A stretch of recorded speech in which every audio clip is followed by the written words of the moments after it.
Hey, Sangria, hope you're Savi. This your boy N.O.R.E. What up, it's DJ EFN. And this is the Drink Chats motherfucking podcast. Make some fucking noise! Holy moly. Yo, right now. You ain't using no air horn or nothing. Oh, shit, my bad. I ain't gonna front. You better with the hair or than me. Come on, spray it. Now, right now, we have legends in the motherfucking building. We have a super duper legend. I want to say he's the first Oakland rapper. I want to say he's the first person because when I heard out, I found out that he was actually from South Central first, but we're gonna get into that later. But the first person, he's the guy who single-handedly made bitch. What's my favorite word? I don't know why. Every time I say bitch, I grab my collar. I don't know why. Like this is how much it is. The hyphy movement, everything derived from this guy. He's the first person. Himself. He's the first on the East Coast, especially in New York. He's the first person that we saluted as the first pimp in rap. The first person that made people bow down. The first person that made bitch cool, actually. And he's a motherfucking legend. And every promoter I ever speak to or ever talk to, they say Short is the easiest person to work with because he's just coming in there, he's just spitting, pimping. Let's make some noise for fucking Too Short! Too Short, first off, let me just thank you, man, for being a part of this, man. You know what I mean? We only interview on legends, that's what we're doing. And Too Short, you was the first person to make bitch famous. How did that happen? Well, you know, like you mentioned a minute ago, I did really grow up in South Central LA. South Central, let's make some noise for South Central. Yeah. God damn it. So, you know, I got a good, colorful childhood. I seen it all. You know what I'm saying? So you was gangbanging and pimping? Nah. You never gangbanged? Little nigga in the set. My older brother was banging, but, you know. You never repped that. I keep you real close to it. So I'm in there. You know, all my cousins, we live all over the city, you know, the hood and shit. Real colorful, you know, upbringing, just seeing what was going on in the city like L.A., in the early, mid-'70s, late 70s. And I moved to Oakland right after 9th grade. How old was you? I was 14. Okay. And then you would think, oh, California, and just moving up the street. But it's like... It was a totally different world. It's probably like a kid from New York moving upstate or something, like the difference. Or moving like Philly or something like that. So okay, I get to the Bay, it's a whole different world. Because they pimping. It's like even more colorful and more out there in front of you where, you know, it just got a little more personal for me. I'm coming of age too. So you left South Central at 14. So you like almost a grown man, and then now you come to the pimping? Because this is the pimping country. And LA is like real territorial. LA at that time is like, you know, even to this day, it's like from in the inner city, it's like from neighborhood to neighborhood. The faces, you know, who's running and shit, and where you supposed to be and not supposed to be. You hit the wrong block, you fuck. Now where from in LA was that? I'm 80th in Normandy. I know South. Oh my God, Normandy is where the riots started. And then my first cousin's on 84th and Hoover. Oh my God! That's super Crip. That's Crip neighborhood. Yeah, it's all Crip, but that's not very fucking far away. Okay. But it was like two different. To travel there to there, you got to know your motherfucking route because they gonna take your bike, they gonna take something if you hit the wrong block. So I get to Oakland, and it's not really about little packs of gangs, and it's not about blue or red. It's not about the neighborhood so much. It was just like who's getting money, who's however. So now, how far in Oakland was Fillmore Street? Because that's the first thing I heard about in Oakland, Fillmore Street. Fillmore in West Oakland. Is that when Filbert is in West Oakland? Fillmore is a neighborhood in San Francisco. Okay. Break that down for us. Yeah, the Fillmore is a very historical neighborhood too. Oakland has a lot of history. Okay. You know, you got different parts of the Bay. The Bay, you look at the Bay like you look at the 5 boroughs of New York. It's different sides of the Bay. E40 and them over there from Vallejo. It's a little town called East Palo Alto. They got a lot, a lot of backbone. It's you know, San Francisco got a couple of little neighborhoods over there. Hunters Point and Fillmore and Sunnydale. And they real reputable neighborhoods. But you know, I'm from East Oakland. I got mine from the East Side. So I show up, and I'm just being a sponge, man. It's a new place. I'm looking around. I go to Fremont High School and shit, and it's like I go to school, and there's a nigga named Frank the Bank who's pimping. He's a 12th grader pimping. Hold on, let's make some noise for Frank the Bank. He's pimping, and one of his hoes in high school. Yeah, one of his hoes go to the school too. Okay. So I'm in this city now. I'm like, wow. So it's like this nigga got another hoe come show up after school every day and pick him and the young hoe up. Right. And they go to work. So it's like, it was that type of environment, man. You got cats riding around in like limousines. This nigga's driving the limousine. If he roll the back window down, it's like 5 hoes back there. And them his hoes. And he's not the driver. So, and that's the first time you coming from South Central, and that's the first time you seen Pimping. And then at the same time, it's like Oakland was a lot different, man. It was like, niggas was doing like car bombs and shit. Damn. And let me stop you. Cutting niggas up. What do you mean by car bombs? Niggas was blowing each other's cars up while they was at war. Or like some Bin Laden fuck shit. a drive-by, they blow your car up. Whoa. They chop your body up and put you in a plastic bag on the side of the road. It was going down. They was doing mafia shit. What is this, late 70s, early 80s? It's like Felix Mitchell. You ever heard of Felix Mitchell? Yeah, I did heard of it. But this is not the Spanish gangs, right? No. Oh, this is before the Spanish gangs. This is black dudes. Oh, wow. This is the mob. They call themselves the mob, too. But it was different than the gang, the blue and red. People don't know that on the West Coast, to this day, you got the L.A. cats. They went to San Diego, Sacramento, Denver, Salt Lake, every city he Las named, Vegas. I keep wanting to pop my collar every time you say name it. Go ahead. Las Vegas, Phoenix, Arizona. They went to all these cities. Good thing Seattle, Washington, Portland, Oregon, and they converted motherfuckers into being Crips and Bloods. So it's all up and down the West. You never found that shit in the Bay. The Bay was like, we don't get it, we don't want it. And even though... Because even the Spanish gangs, they might like fly a color, but they ain't banging. Well, they was doing the North and South shit. It ain't the same science as Crips and Bloods as L.A. Right. Like a lot of cities are. Like you got Chicago niggas that go around away from Chicago and convert niggas into Vice Lords and GDs and everything. It just didn't take to the Bay. Right. Blue and red and all that shit. So I'm just taking this shit in as this new cat in the city. And I start rapping, just fucking around on the mic. All my early raps, like 1980, 81, my shit was like kind of like whatever I was getting from like Sugar Hill Records or something. Just that vibe about, the party and shit and all that shit. So I'm rapping in different people's instrumentals. And then the one thing that changed everything for me was when I first heard The Message. And I sat there, I'm walking down the street. I remember I had my radio and take me. But I'm listening to this record. I've been bumping hip hop for about 3 years at the time. And I'm listening to this record and I could clear as day picture New York City. Because the nigga was describing it in the song. Had you been to New York at that time? Never. Okay, continue. So I can see New York. We wasn't doing videos and shit back then. You just listen to the music. So the nigga was giving me New York. And I just had the idea of a lifetime. I'm about to give these niggas Oakland. So my upbringing in L.A. and then moving to Oakland and taking it in like a canvas or something, like, and absorbing it, something that I didn't receive from birth. I just came into it. I started writing about it. It became like my muse, the city of Oakland. And even later in life, I could get stuck in the studio and just think of some crazy shit I seen in Oakland, some shit I heard in Oakland, some shit I think about Oakland, and just start writing. The shit just made me write songs. So what was the name of their first album again out? Don't Stop Rapping. And I named it that for a reason. And you didn't stop rapping. High five. Make some noise for them not stopping rapping. Yo. So short. Yeah. That's crazy. That is crazy. So, and what year did that drop? 1985. 1985. I was born in 1977. Just so you know. So if I know that, I'm a big fan. I always been a big fan of you. You was raping Jive for a long time. Come on, let's salute to that. Cheers. Rape Jive. Going on those crazy tours too, right? Yeah. Fuck Jive. DMC and all them guys? You saw that Planet Rock documentary? Yeah. The relationship between crack cocaine and hip hop? That's not the documentary on VH1. It was either VH1 or BET. I think it's VH1. Okay. Planet Rock. Yeah. And it was just VH1, talking about VH1. throughout the history of hip hop and how the cocaine and the crack. I'm from that shit. Because the way that people say and Freeway Rick Ross is they say that crack cocaine invented in Oakland. No, it was L.A., but then they used cities like Oakland to kind of like test out the market. Distribute it. Yeah. So how was that, like seeing the city coming from South Central, going to Oakland, and then you seeing it not having crack, and then now crack explodes? So first and foremost, I gotta say, I never sold dope in my life. Whoa, let's make some noise for Chill Shot. No, it's something dope. Come on.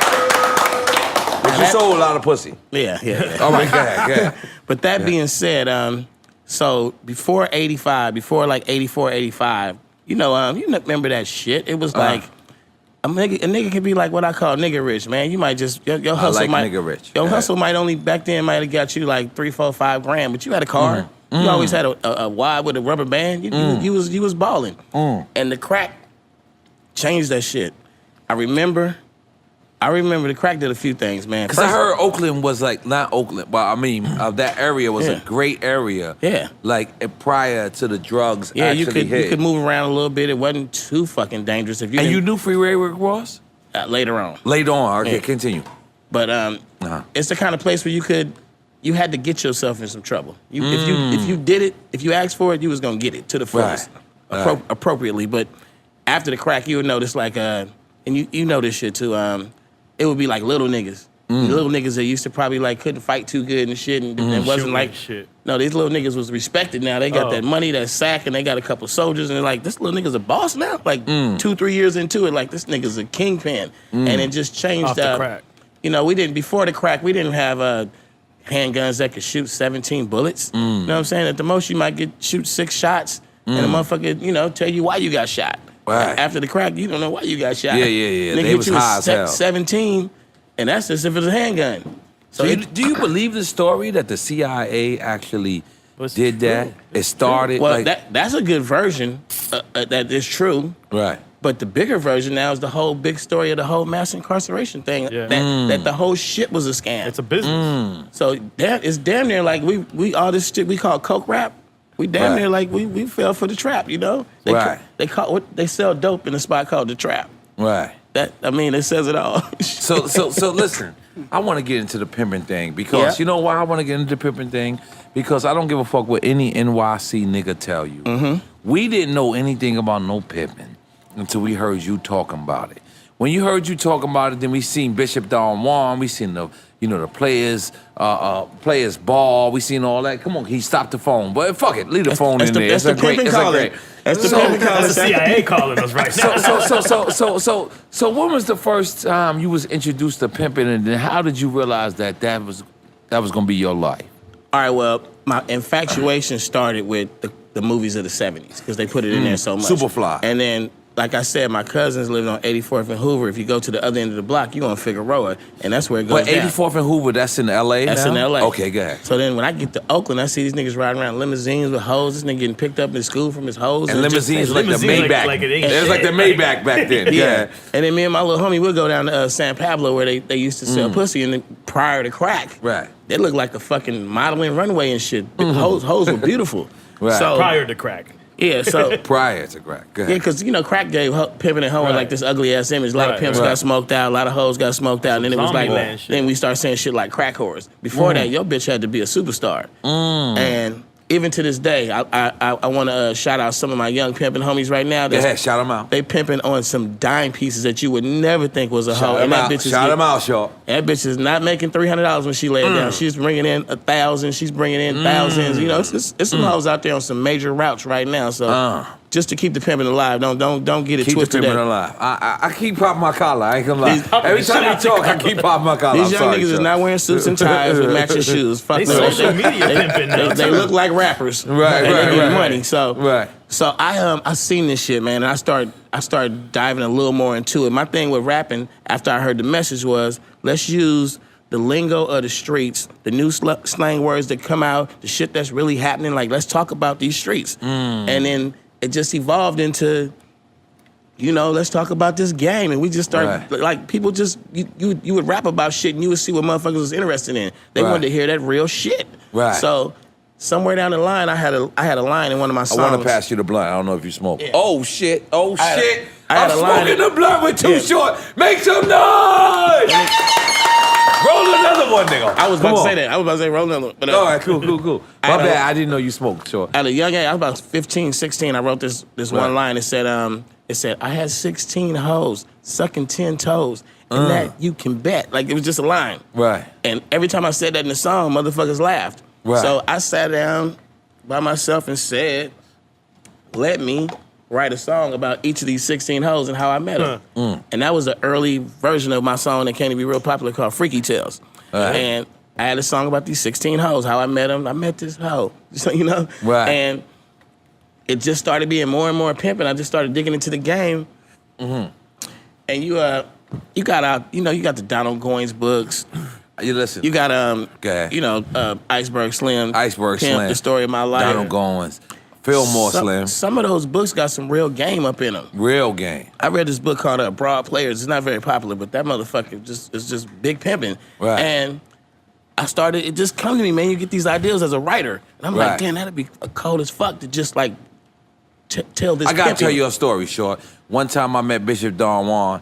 He invited me to a joint, right? And then so for a week I was pimping, like for just 1 week, right?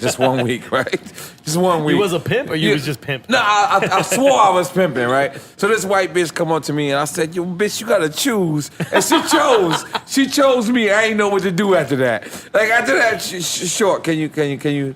What was I? Over your head. Yeah, she chose me. I and then I started said, learning "Oh the shit." science of the who, what, where, and why. And the shit is it's like any other business, man. Right.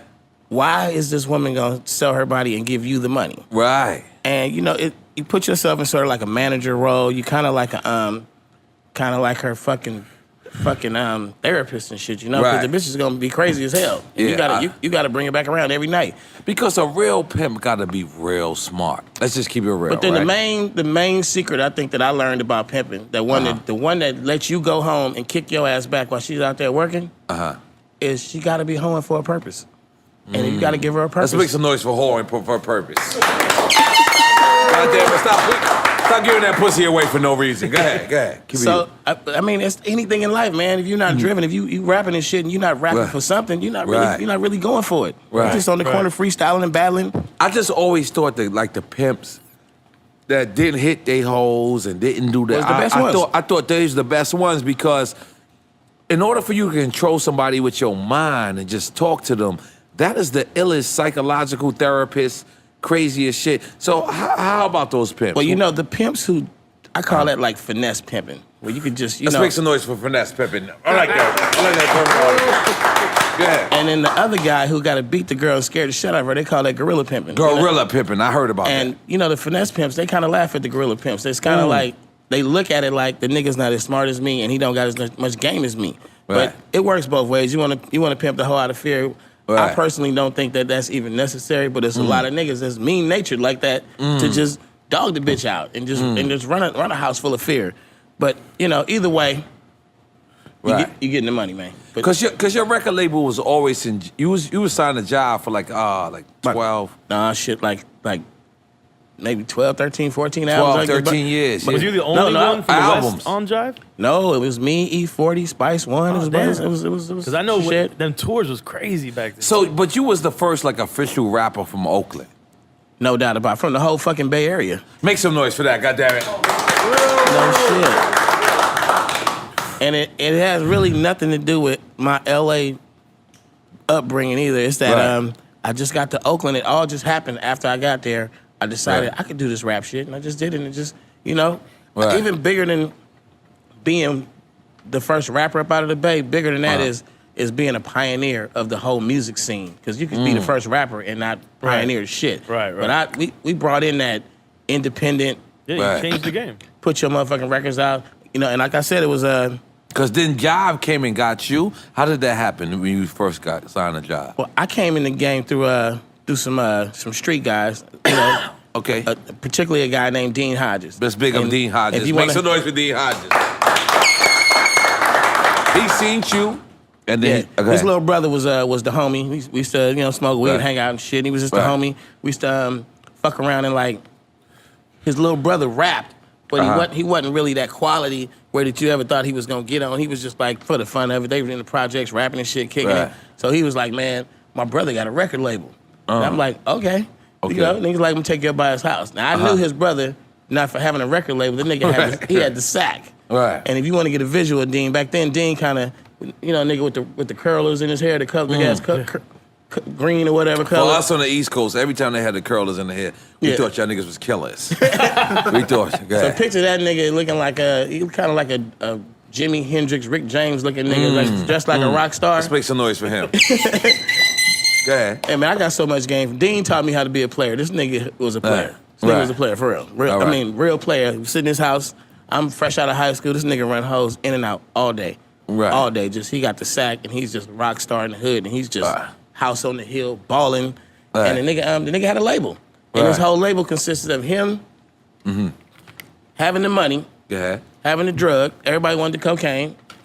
He sit out there. You go to Dean's house. It's a platter of cocaine right there. It's a bitch. Platter. It's a bitch over there, maybe in her panties and bra, cooking up some coke for whoever real Scarface shit. Whoever want to smoke it. It's a ahead. box of weed. Just roll a joint. If don't ask, just roll the motherfucker. And you know, it was a colorful environment, man. The motherfucking Dean was the kind of nigga that watched Sanford and Son reruns all day and just bitches sit around in their panties. I'm not gonna lie. When you describe that scene, I immediately think of Minister Society. It looked like some shit like that. Except on a way higher level. This nigga was not selling rocks. This was not a rock house. You had to he pimping. You had to come up in there with some money if you know anything. So Dean got all these professionals together, musicians that play all instruments, niggas that had been in different bands with, because Oakland got a lot of music history. So these niggas that played with Tower of Power and Larry Graham and Rick James and all kind of motherfuckers. It was professionalism. And he put me in the studio with these niggas. These were like older cats. He even had some rock and roll dudes around. It was a great environment to become Too Short. It doesn't sound really healthy, but it was a great environment to develop the character Too Short. And I don't like the backwards. We used to go to studio. Session started 11 p.m., end at 6 a.m. And it was just, it was like college for me. Right. You know what I'm saying? Right. But the main thing was the nigga was really running an independent label. Right. And he was really going to the studio. And he's the one who took you the job? Yeah, no. He was the one that, he just taught me this shit. Oh. Okay. So we go to the studio, we get the shit mixed down, we go to this other motherfucker, we get cassettes and wax pressed up, we go to this other motherfucker, and he sells the shit to multiple record stores, and then we drive up to individual record stores and just carry the shit in and sell it to them. Because it's true, like y'all invented independent hustling.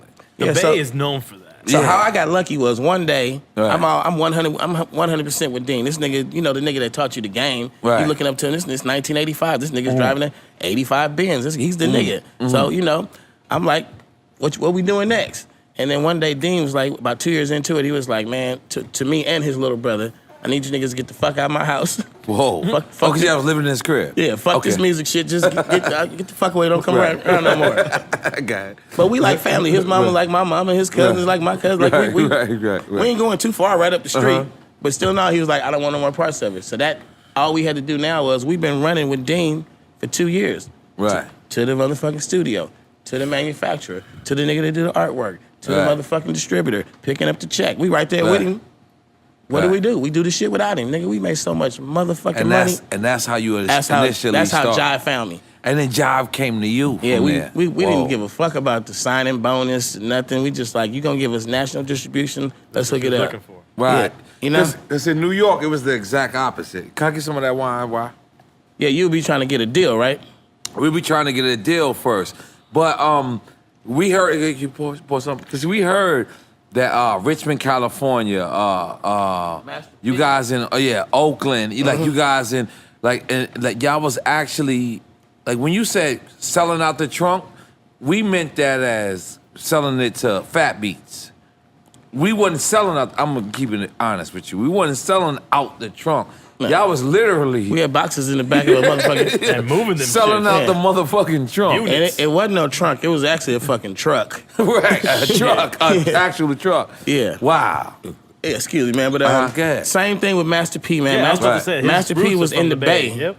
He was in the Bay. Was his family? They owned like record stores or something. He owned a record store in Richmond. Master P was from New Orleans. Right. Came out to the Bay, the ice cream and man. he started making them fucking West Coast, down south compilations and shit, and then he blew the fuck up and went and set up shop down in Baton Rouge, New Orleans. Pac as well. Right. Master P was in the Bay with soaking up that independent game. Yep. So y'all taught us the independency shit. Like every time it was just a no option thing though, man. If I had fucking Tommy Boy and motherfucking goddamn Profile Records was up the street, I would have been up there talking about hook me the fuck up, but we didn't have it. So you guys had to always look at New York people like, Nigga. Damn, y'all lazy. How the hell y'all don't got a deal and y'all in the city? I had a rap partner before like 85. My rap partner got caught up in the crack game. And okay, we never heard this. Let's make some noise for Too Short for giving us the exclusive Freddie story. B. His name's Freddie B. Come on. Go ahead. My nigga Freddie B. We was popping. It was Freddie B and Too Short. It was that nigga was an Oakland nigga, born and bred, knew niggas on every side of town. He was like the plug for me, like on just walking them streets. But before that though, okay, the weed is working because no. I ain't gonna lie to you. I did song with you back in the days, but for you to sit down and chill, because you know what this is. It's about letting legends live again. You know what I'm saying? This is the Drink Trap podcast is about, and for you to just sit down and you not to deny me. Pass you the weed. I am very fucking happy, my brother. I am smoking a blunt with Too Short while we interviewing Too Short. Look at this. Make some fucking noise! This is a serious legend. Go ahead. So nigga, we like 1983, 84. Me and Freddie B. We talking about, all right, that's what we gonna do. Right. We gonna get 2 Greyhound tickets. We wrote down a list, every motherfucking 12-inch that came out, every single that dropped out of New York. Wow. All the different labels, we wrote down the address to the motherfucking label. We like, we go on the fucking Greyhound and we go on these fucking address. We gonna get us a record out. Like that was the option. Wow. You know what I'm saying? Listen, all you new niggas need to listen to what he just said. Say, yo, oh my God. Can continue, please. That's a crazy story. These guys just throw it on the internet and just hope Kevin Lyles call them. Go ahead, continue. Yeah, but you know, we had plans, man. Like it was like options and shit, and then we got a whiff of that independent game, and that shit just happened. Like Dean showed me how to do it. I always give credit to him for it. And what I did when I got it, I passed it on to one of my homies. Okay, the dude who came back around after I quit fucking with Dean, I still needed somebody to come with some money to make the dream come true. I knew how to do it. But I didn't have the money no more. So my man Ted Bohannon, him and Big Ted, Little Ted, they got a little rep in the streets of Oakland. People know who that is.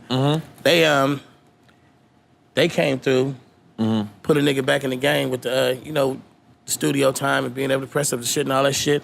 And we just kind of we blew up from there, man. We went to the next motherfucking level with just. I'm just every.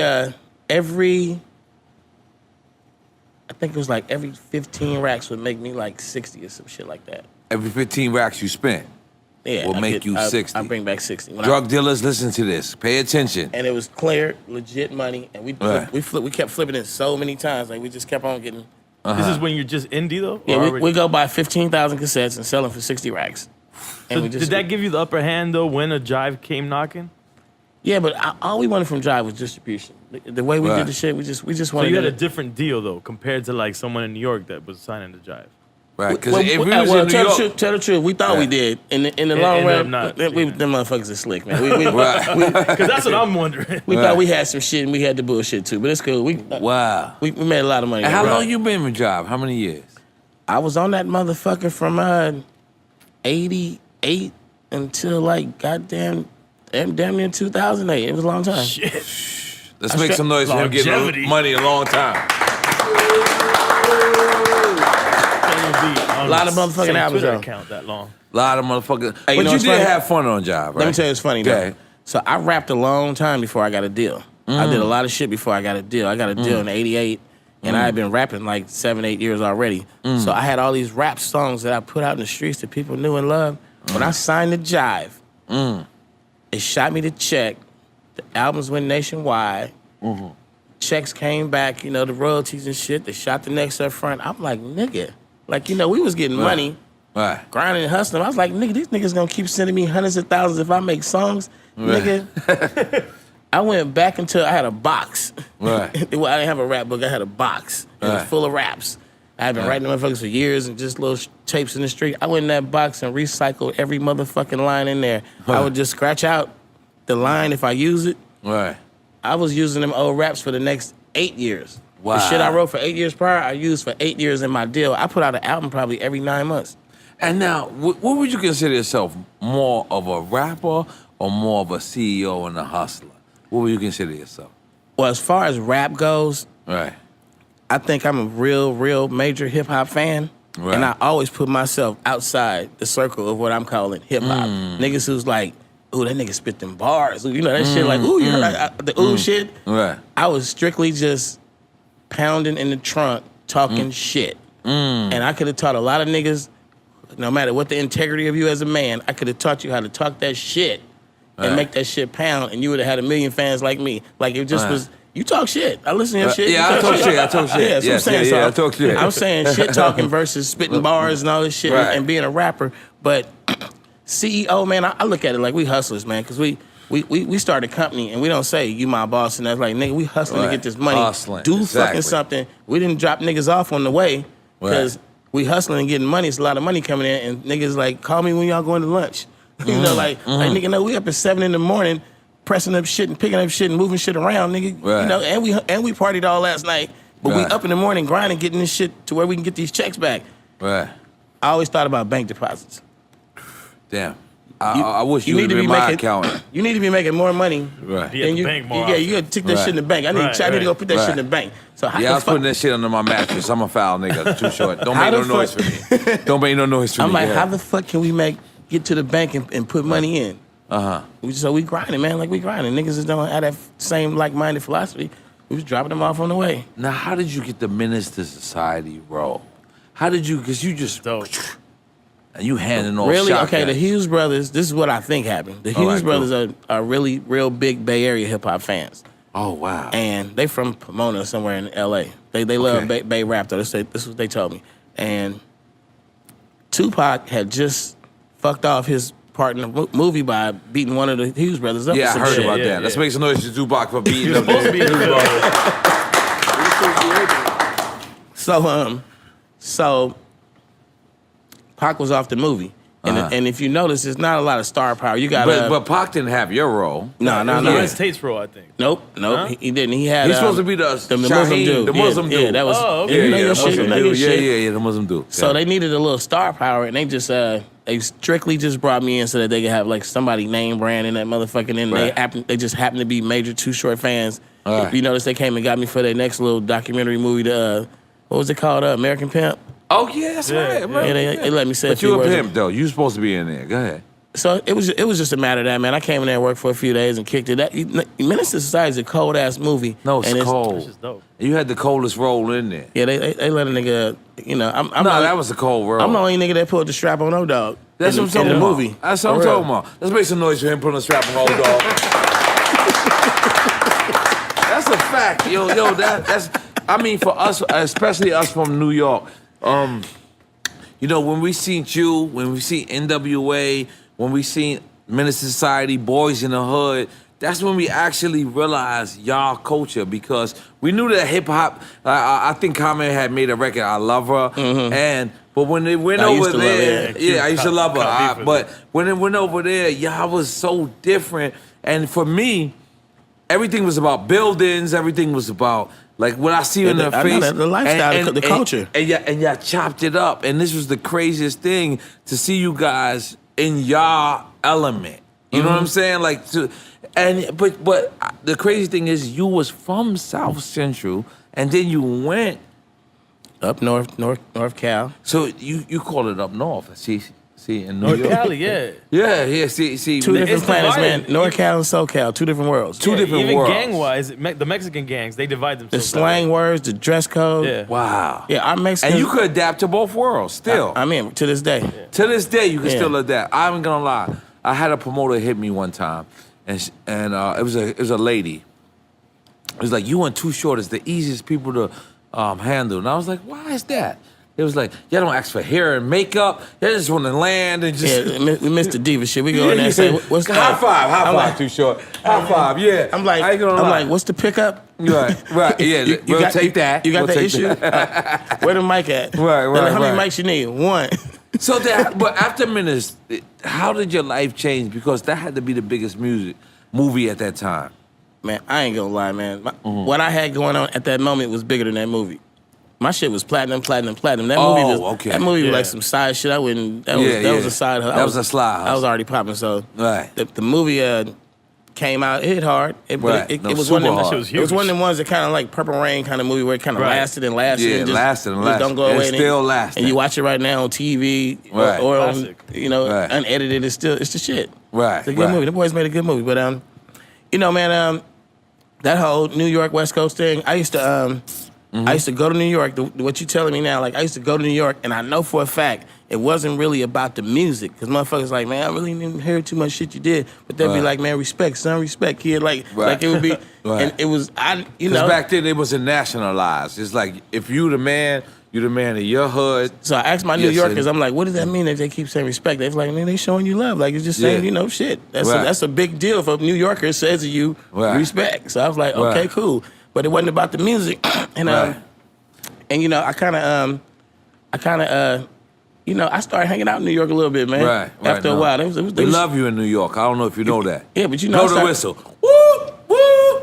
Blow the whistle. Come on, blow the whistle. Your niggas ain't gonna blow the whistle? Hey. All right, go ahead. I started getting in them studios though in New York, moving around and shit. Battery. I've been on 3 Jay-Z albums, 2 big albums. We was going there. I was up in there. We was going there. So how did that first feel? Like, Jay wanted to mess with you. You're all the way on the other side of the coast, and he wanted to do it. I got the B.I.G. blessing. B.I.G. he was Because you worked with Biggie before Jay, or do you work with Jay? No, Big first. And then Big first. Okay. He told me this shit, man. The first time I met him, he called me over to a limo. We was at the Outcast picnic in Atlanta. Limos was popping back then. I keep saying limos. Nigga can't. A limo right now, we fucked up. Nigga, you pull up in a limo, nigga, ain't nobody. Niggas is like, who's fucking Bob Dylan pulling up right now? Like, yeah. Hey, but back then, I understand, limos was that so the nigga called me over to the limo, and roll the window down. I lean over in it. It's a friendly event, outdoor, this mansion and shit on the front lawn, the back lawn, all around the house and shit. Right. And he called me over and he just said, yo, you got love in Brooklyn. That's all he said. He talking about Big, right? Yeah. I was like, what's up? Right. So then a couple years later, nigga's a super mega star. But hold on, because I want you to continue your story. But did you know how much New York loved you? Because New York loved you. That's what I'm getting at. It was a gradual, understanding. I wasn't getting it for a minute. Oh, okay. So he told me that shit, and then a couple years later, we sitting on a tour bus, we smoking some weed. He was like, yo, remember that time you came over to the limo? It was like, you got love in Brooklyn? He said, that was me. I'm like, damn, so he wasn't Biggie when he told you that? He probably already had his deal and shit. He was at the celeb party, but he wasn't a celeb. Yeah. Let's make some noise for Too Short breaking the story on off. Oh, that's crazy. That's good. So you met Big before he was big, and he told you had love in Brooklyn, and then you seen him later. Okay. So then later on, we started being homies and shit. We making songs. We did that. The world is filled with pimps and hoes. So we homies now. Yo, I'm Too Short. You keep making me pop my collar. The whole episode, I'm your shirt's all fucked up. Yo, my shirt has never been right. I've been like this, and now I'm hyphy because I go out there recently. I'm sorry. I'm gonna ghost ride the rib, everything. Yeah, but Big we just became friends, man. And he told me about how New Yorkers, for the most part, wasn't really feeling like listening to any other hip hop outside New York. Yeah. And he's like, man, I've been listening to everything though. He was naming shit like he listened to all down south shit. And he was like, I like shit. So he was one of them cats who was open without any kind of bias. Right. And he wanted to work. The motherfucker like, let's do a song. And then the way I did the song with him, and he sent Puffy to come get me. He like Puff is the you can't say no kind of nigga. So Puff was like, man, yo, Big want you on the song. I've never been able to say no to Puff. Still to this day. That nigga's like, people think he's some kind of soft nigga. That nigga's a bully, man. Right, yeah, he's a bully. For real. Now, this is a funny story that Big came to the Oakland, and I think somebody took his chain. I ain't heard that one. You ain't heard that one? You ain't heard that one? I heard E40 helped that out. You ain't hear that one. You know what? I moved to Atlanta.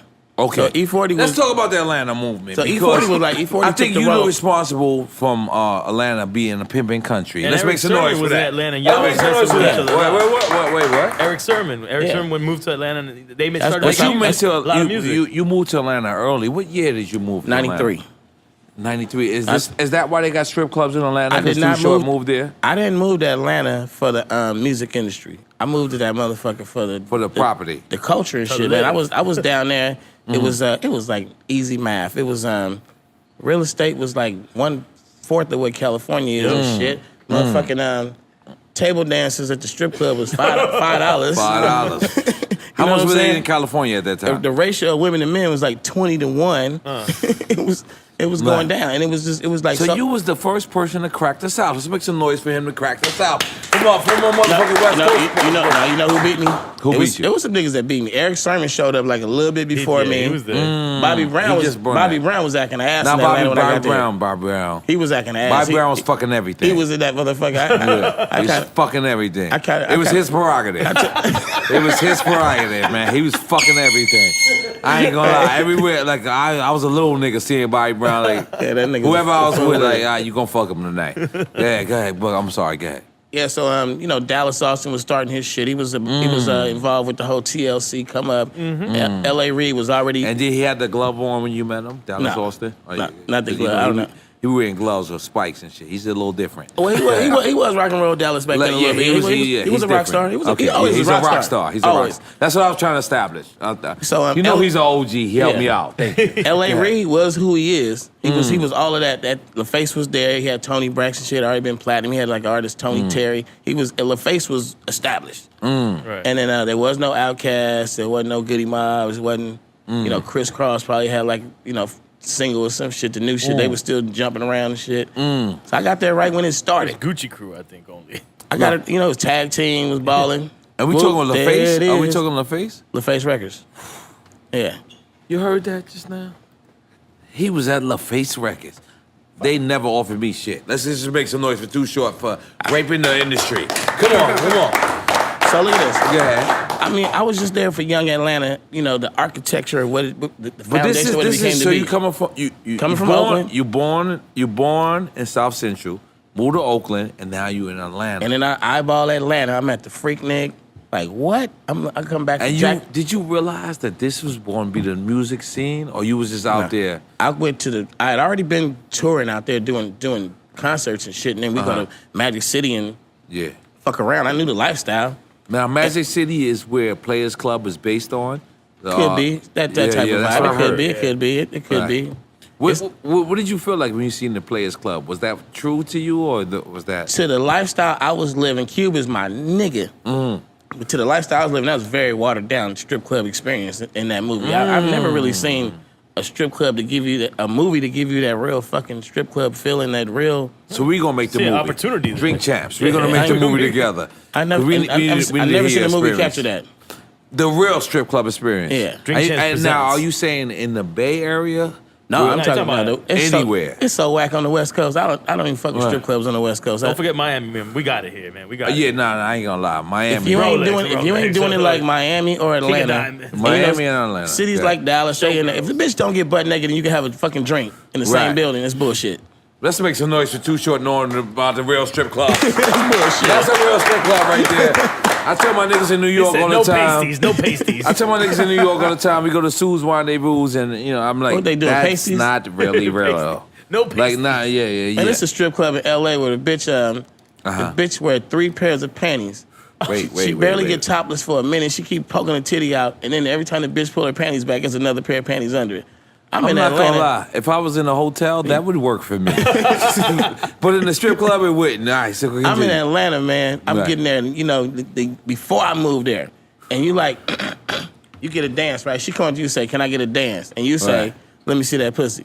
In Atlanta. So before you even get to dance, you like, "Let me just see what I'm getting into." Right. And then you go, "Oh yeah, I want to dance," based on if you like what you see. You ain't doing that at them other joints. Right. Sometimes they call them strip clubs. They should call them naked clubs because girls don't even strip. They don't even wear nothing.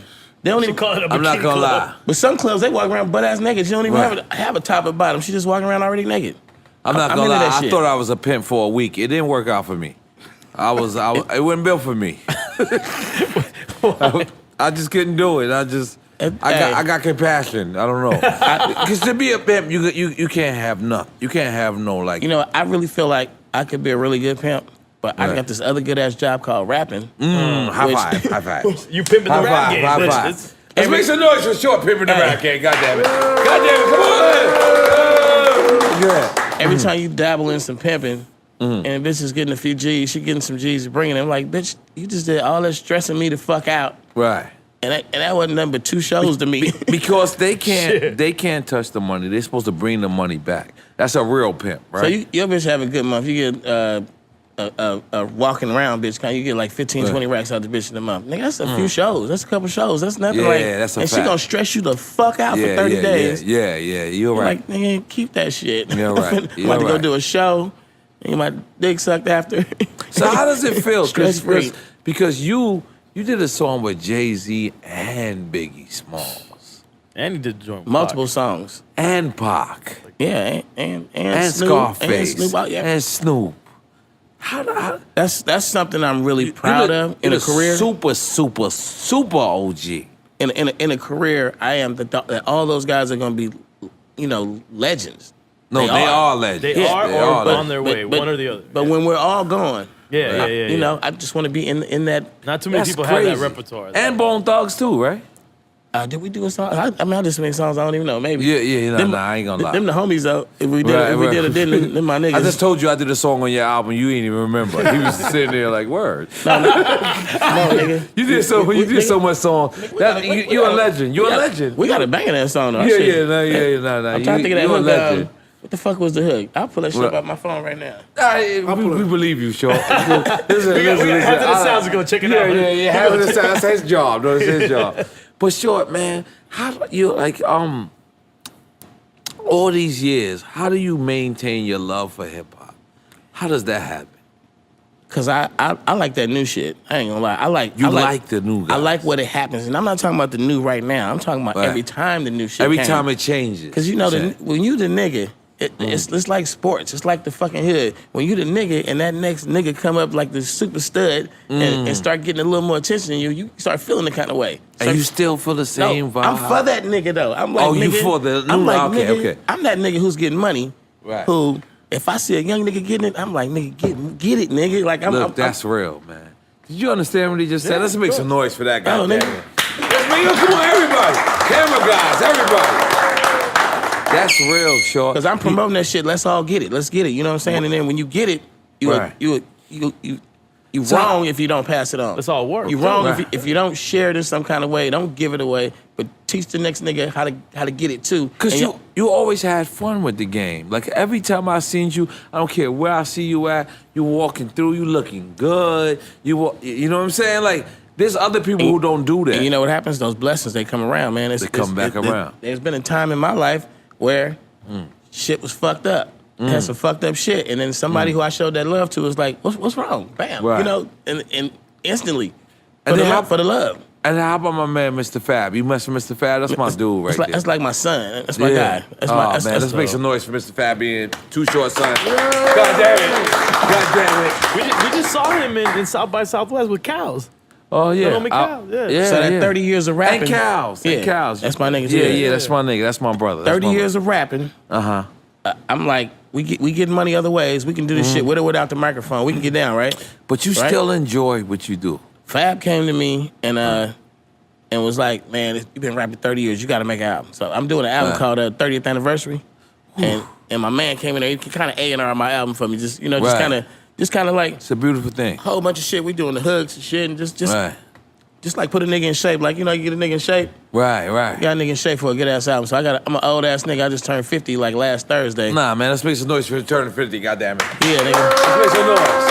High five, Short. A nigga hit motherfucking 50. Yo, we had KRS-One here, and he had an AARP card. Is correct? Yeah. Him and Sonny had an AARP card. Yeah, and you know Chris what? might be my age or I think he definitely said he's 50. Yeah, okay, He definitely said he's 50.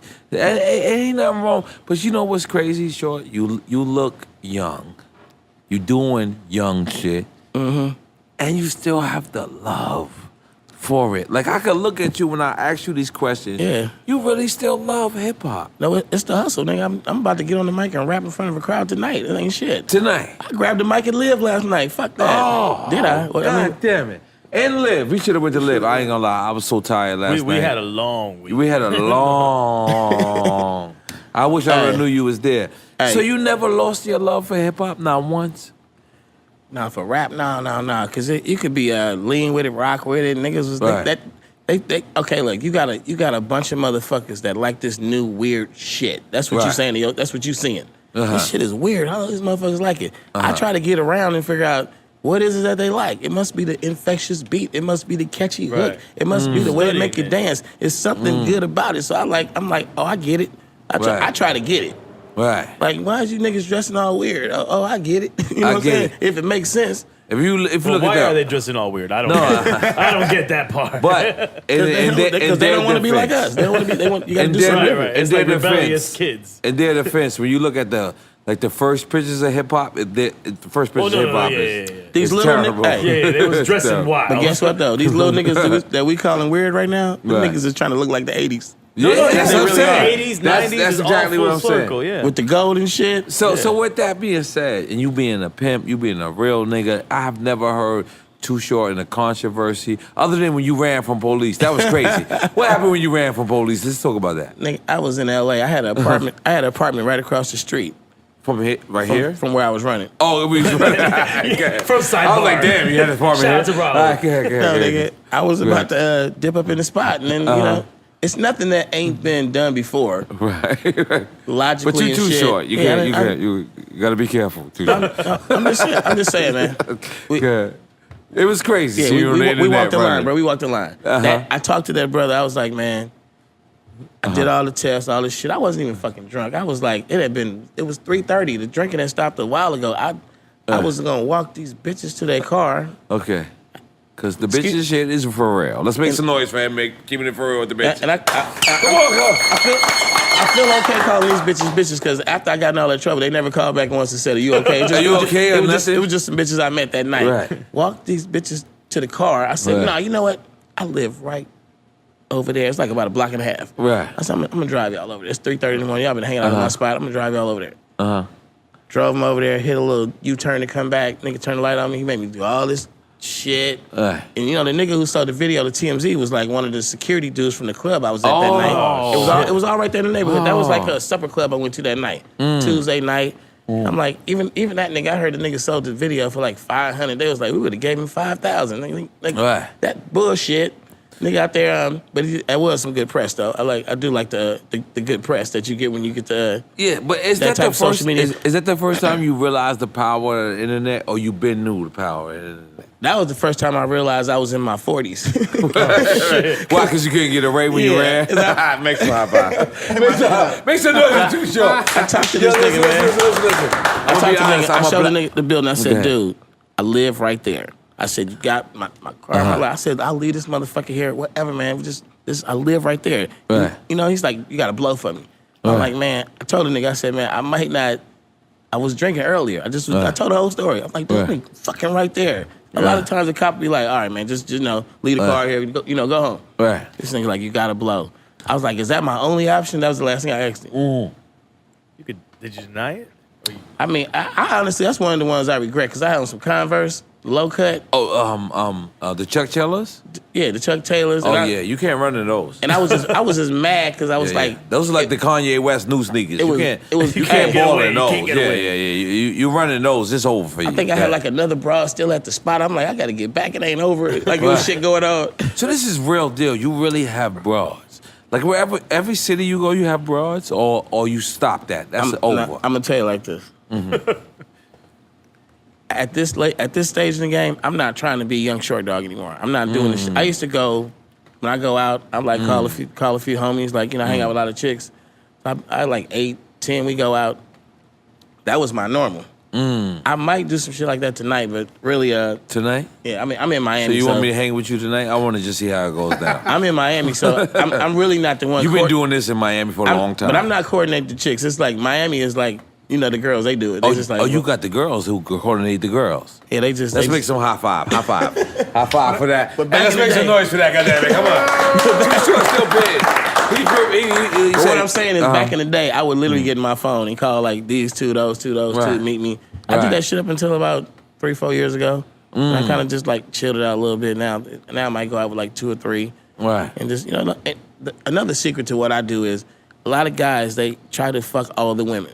I just try to hang out with him, man. Just hang out, be cool. And that shit happens, shit don't. We cool. That's right. You know, that's a secret weapon for you. We gotta tell Charlie Skins. He doesn't know that. We gotta tell he Charlie don't know Skins. that secret. Who else we gotta tell? Sonny DB. all the horny niggas, man. He knows about the horny Montanas. Make some noise for horny Montanas. If you're a horny Montana, we got horny Montanas. That's what we call them in our group, like in our crew. If you're a horny Montana, like if you want to fuck everything, you're like me personally. I seen a couple of my horny dudes. We in let me pronounce this right. Berlin, Germany. I was like, I hope it's Germany. I see my homie finger pop a bitch in the butt.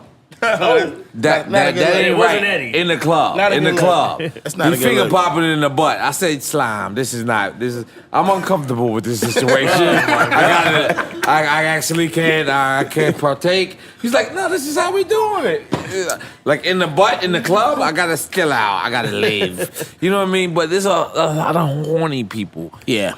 So that's how pimps actually. Okay, I got a homie. Go ahead. He was kind of timid kind of guy, man. Wasn't really like aggressive with the ladies. But then he's like a rock star kind of nigga that kind of wore this like ponytail shit, light skinned nigga. And he wanted to hang out with us one night, and I was like, dude, you can't. Where we going? You can't get down like that. So we literally sent the nigga somewhere. He wasn't from Oakland, but he was passing through. We sent the nigga down to where the pimps get their hair done and shit, and got him a pimp hairdo out of his. His light skinned dude. We turned him into like a pimp looking nigga. They permed him out. Okay. Told the nigga to put on certain kind of clothes, and then he got to the party. He's like, still the same nigga. Like, what do I do? Still square. I said, nigga, the way you look, just walk up to every bitch and say, I'm Mike, bitch. Right. Tell her your name. I'm Mike. His name was Mike. I'm Boris, bitch. Yeah, Boris. We pimping you up, motherfucker. Go ahead, continue. Guess what he came back and told me at the party later on? He said, nigga, that shit works. Yo, nah. I'm gonna be honest. I hung out with Bishop Don Juan for like a whole weekend. He had me gas, right? So what happened was they gave me a famous player card. You remember the famous player card? It was gold. They gave me 917 on there, and they asked me to come to the Players Player of the Year, Players Players Ball. Ball. I got there, and then I'm on road for real. Like, but I took 2 days out my schedule. I walked in the players shit. It was a white bitch I'm walking in, a white bitch said, hey, how you doing? Yo, you N.O.R.E? I don't even know if she asked me to take a picture. She asked me something. And I said, bitch, you better play up. I said, You was in the pimp. I was in my pimp. I definitely didn't know. And she chose me. I said, bitch, you better choose before you lose. I don't know why I said that. And Bishop Don Juan, what's my nigga? Juju, Pimp Juju. All of them was trying to knock me. All of them was trying to knock me. They said, yo, N.O.R.E. And the white bitch kept standing by me. And I said, I don't know what I did. I don't know what I did. You didn't get the memo. I didn't get the memo to pimp correctly, and then I wanted to pass off, but she really didn't want to be passed off. Hey, you ever seen that nigga? He always got about 5 or 6 hoes. His bitches got to stare at the ground. They can't look up. And now, what about him? Let's break him down. It's kind of funny, though, because his bitches, they'll sit somewhere. Even when they sit down, the whole time they out, they can never look up. They have to look at the ground. And they be sitting there talking to each other. And then if you dare, you're like, I'm a little crazy guy, nigga. Right. So you go in there and try. I just try to fuck with them and break them a little bit and be like, oh, how y'all doing? Right. They can't speak to no outside man, nothing. They can't ever look up. That's the rule? That sounds crazy. That's him out. That's just like you wearing your jewelry. He's he's showing you his pimping. He's like, I could have told them bitches to look straight ahead. I could have told them bitches to stand in a circle. But I told them to look down. Look down. Don't never look up. Don't talk to anybody except me or each other. I ain't gonna lie. And that's just... This is how I knew I wasn't ready for pimping. Because my white bitch did that. My white bitch was just like, she wouldn't look at no other none of us is ready for pimping. Pimp Juju said, it was Pimp Juju and Pimping Ken. And they both stepped to me and said, young player, you don't know what you're doing right now. I said, I gotta whip me, leave her alone. And she just kept looking. That's how I knew she was more experienced than me. So niggas who pimp and niggas who have pimp game and are of it, we do this. So it's a difference. Pimping and having pimp game. I like the way you broke that out. Because having pimp game means that I probably could apply it, but I'm doing other shit. I don't know. Right. Pimping is stressful, man. Pimping is stressful. Break that down for us, short. You telling a woman to do the stuff she's doing. There are fucking like repercussions to that shit, man. Like mentally, like it fucks people's heads up. So you got to deal with that shit. Because you telling them to go in the car, suck them off. And you saying don't fuck with nobody but me. So when every emotion she goes through is coming to you. So let me ask you something. After they do that, they give you the money. Do you have to make them feel like your girlfriend? Like they gotta feel love. You gotta do all this shit. Feel love. You gotta do this shit, man. It's a lot of shit. Like if you want to really, They're actually your chick. if you want to be a boss pimp, you have to be focused. That's what you do. I've never heard this term. Did you say boss pimp? Yeah, that means you're in control. You on a run for a while. You got. And you could go to another state, but you're still the boss pimp. You know they call that long range pimping.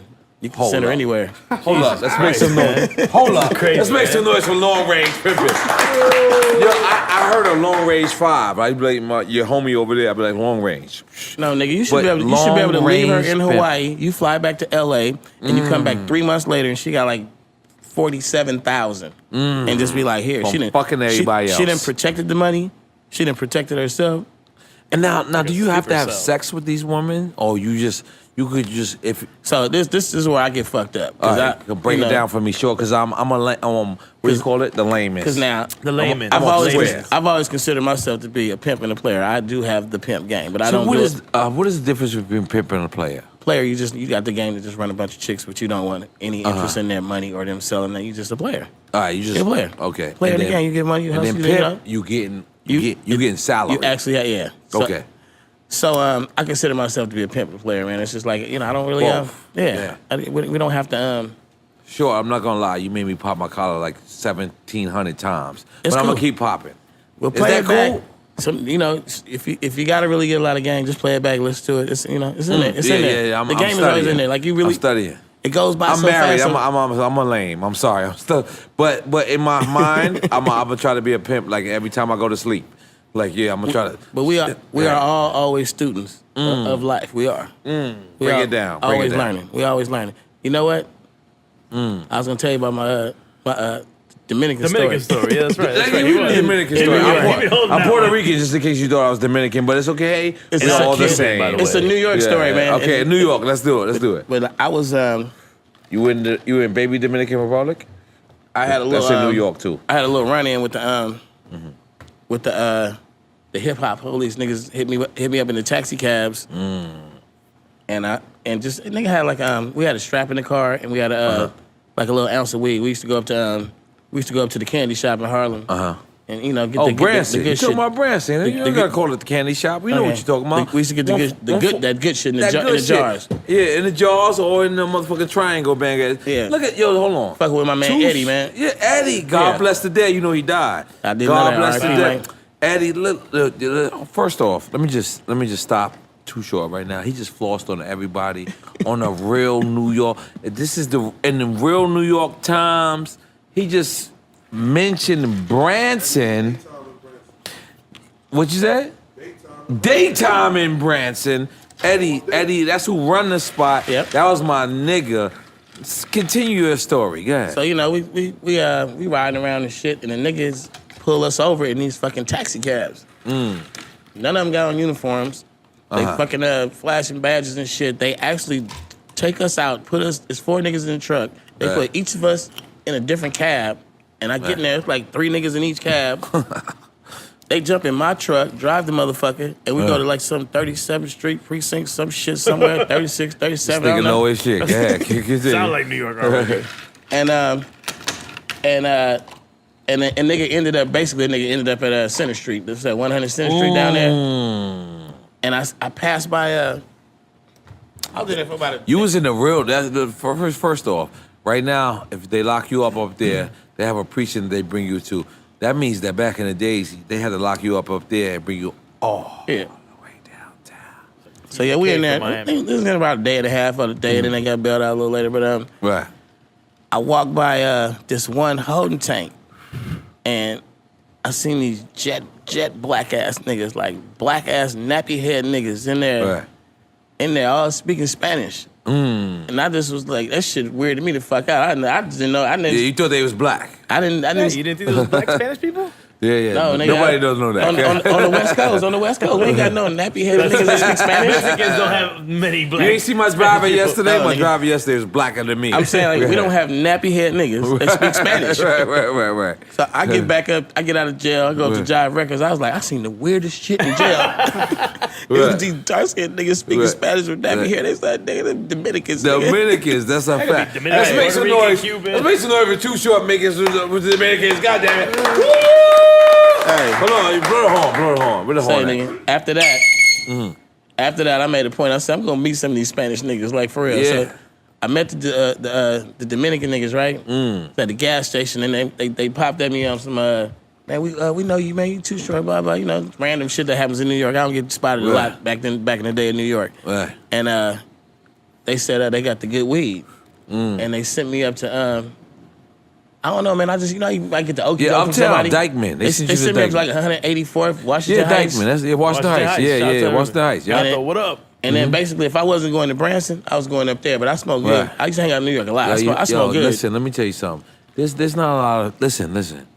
What he just broke down for you, there's people in New York who couldn't get weed in Branson because you had to have a certain type of plug. You had to be accepted. You had to be accepted in Branson. One time, I went in Branson. Redman was back there serving the weed. That was my sponsor. That's who gave me my plug. Redman walked in. Redman. Let's make some noise for Redman. Always being a weed head. God damn it. I went there one time. That's who took me there. I was like, good to go. I'll tell you one time I went to Branson. I'm going to keep it real with you, Too Short. It's one of my idols. It's going to hurt me to tell a story. But I'm going to tell a story. I went up there. It's the Puerto Rican Day Parade. I'm Puerto Rican. Sorry. Half. I'm half Puerto Rican. I'm You half are Puerto black. Rican, but I'm just giving you But both you know, sides. yeah, Both thank sides. you. So, but this day, I'm Puerto Rican. Right. So I go to Branson, I buy my shit.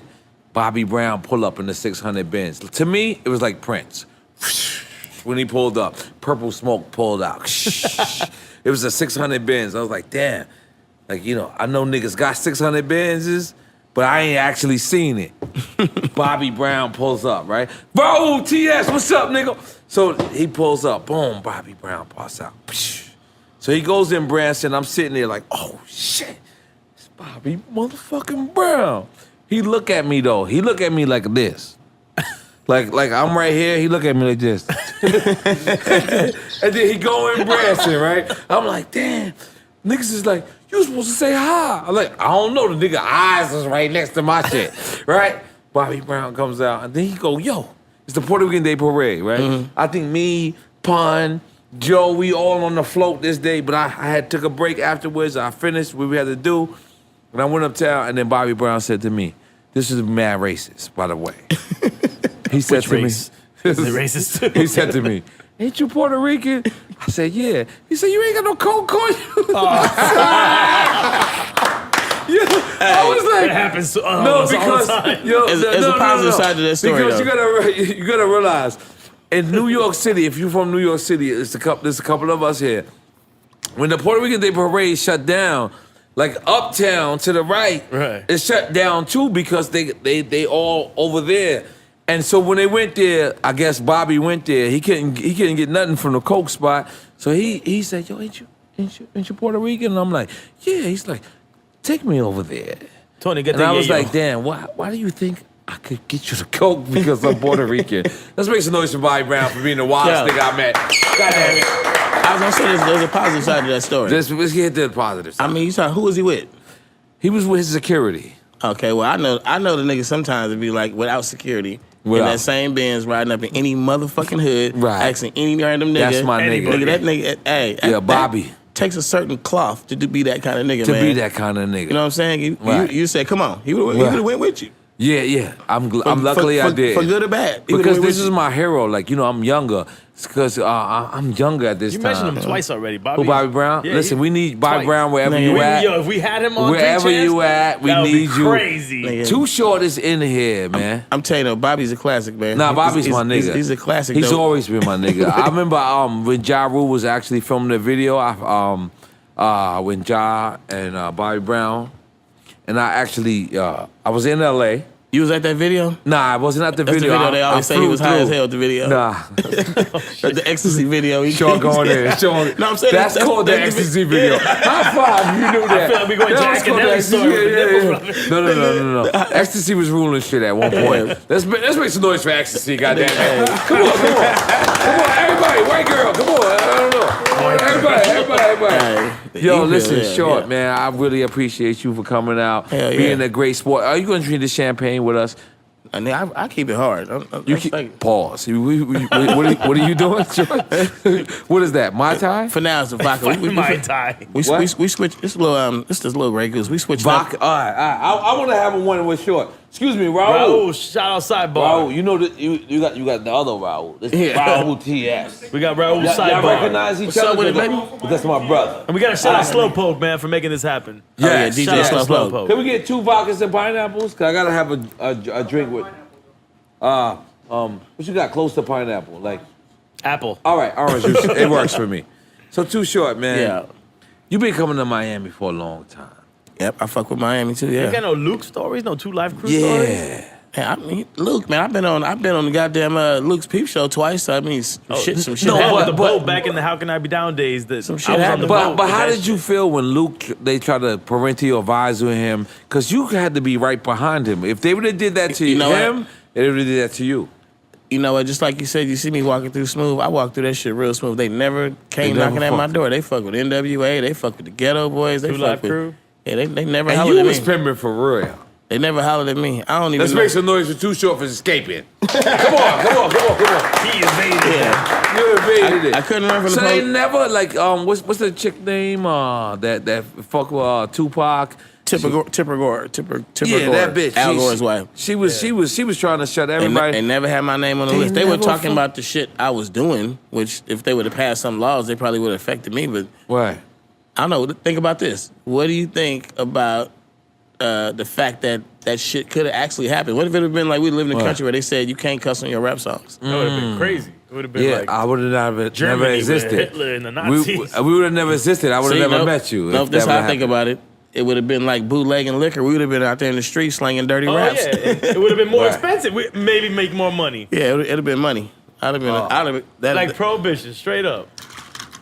And you still, I just wanted to ask you this question before we wrap it up. Mm-hmm. You still actually love this life. I swear to God. You see it in his face, man. You still, like, did you never fell in love with this life? Out of love, excuse me.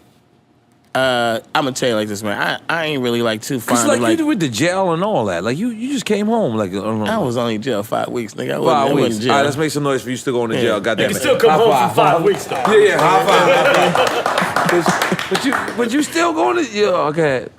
Hey, you know what though? I didn't go to jail as a young nigga. Right. I was jet set. But you doing went it. Grown ass man go to jail. You went to jail as a grown ass man. and I'm so like- how was your bunkies? They had to be like, Too Short. Watch out. Too Short is here. You gotta go look my nigga up. The nigga that was next to me, he's got a high profile case in L.A. They call him the Grim Sleeper. Oh shit, that don't even sound right. Yeah, he sounds dangerous. Nigga, Let's break down the Grand Sleeper. Come on. Extremely polite brother, intelligent, talk to you. Those are the dangerous guys. That sounds like a serial murderer. Yeah, whenever right a guy's respectful, he can kill you. Nigga was showing the nigga how to cook with just some hot water and shit. You know what I mean? We wasn't. I was in a spot where the celebrity shit though, where you can't. Right. Nigga can't actually walk up on you and shit. You Right. know? I was just chilling. But talk about that guy.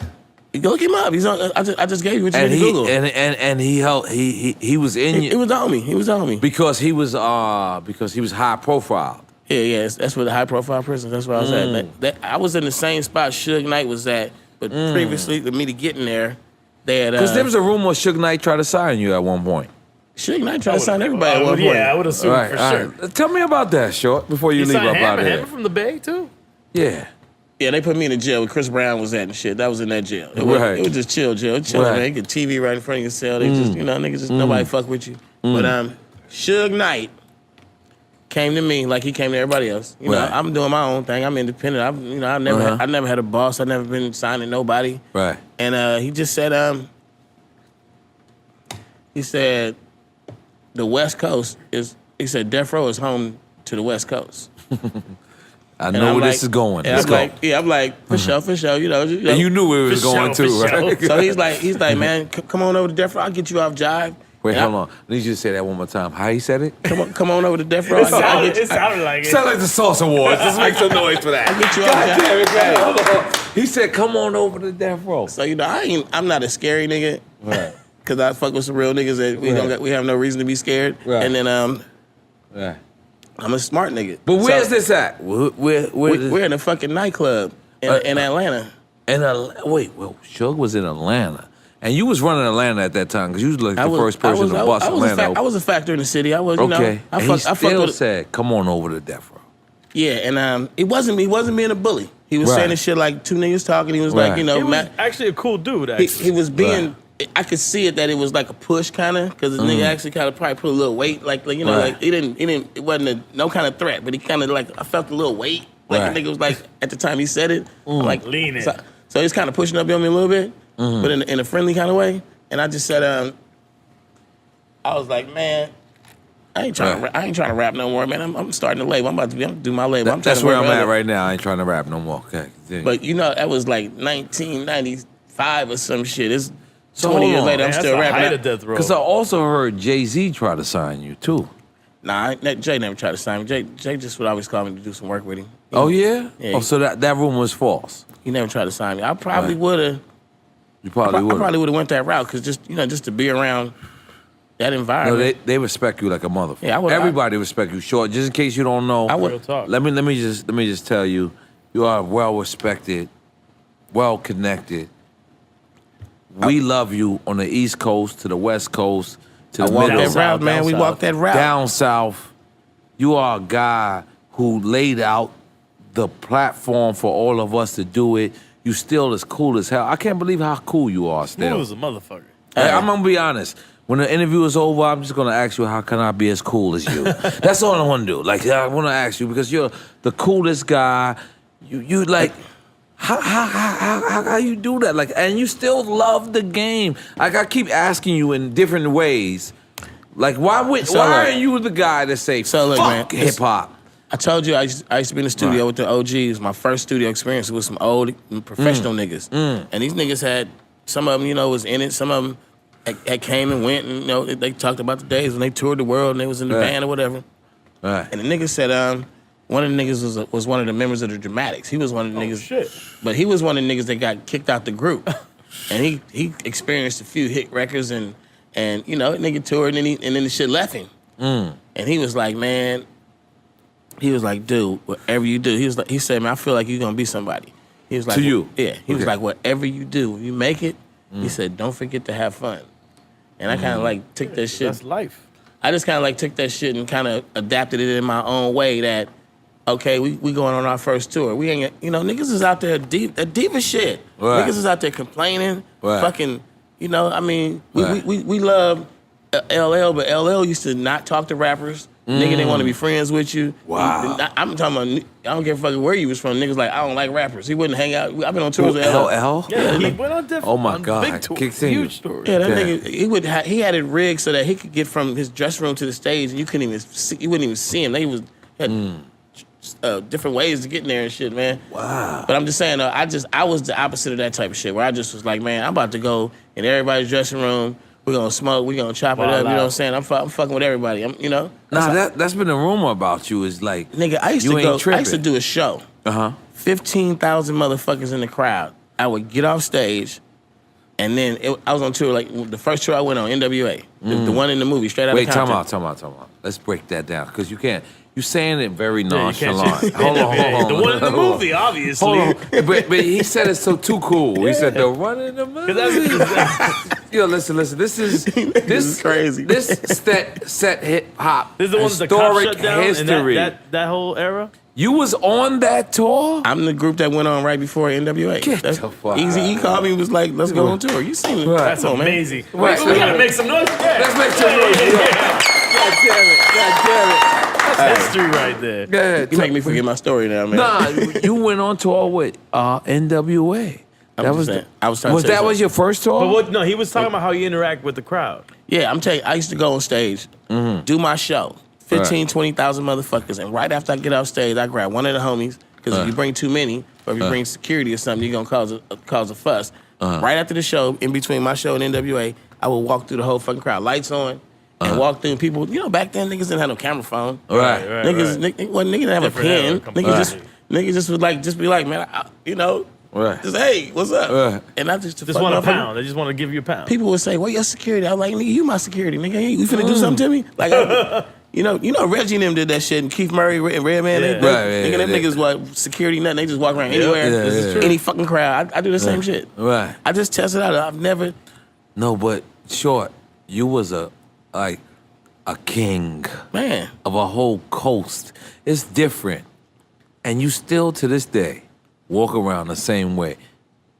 It's because it's the love, man. It's the love. You be somewhere. Let's make some noise for the love, goddammit. Let's make some noise for the love.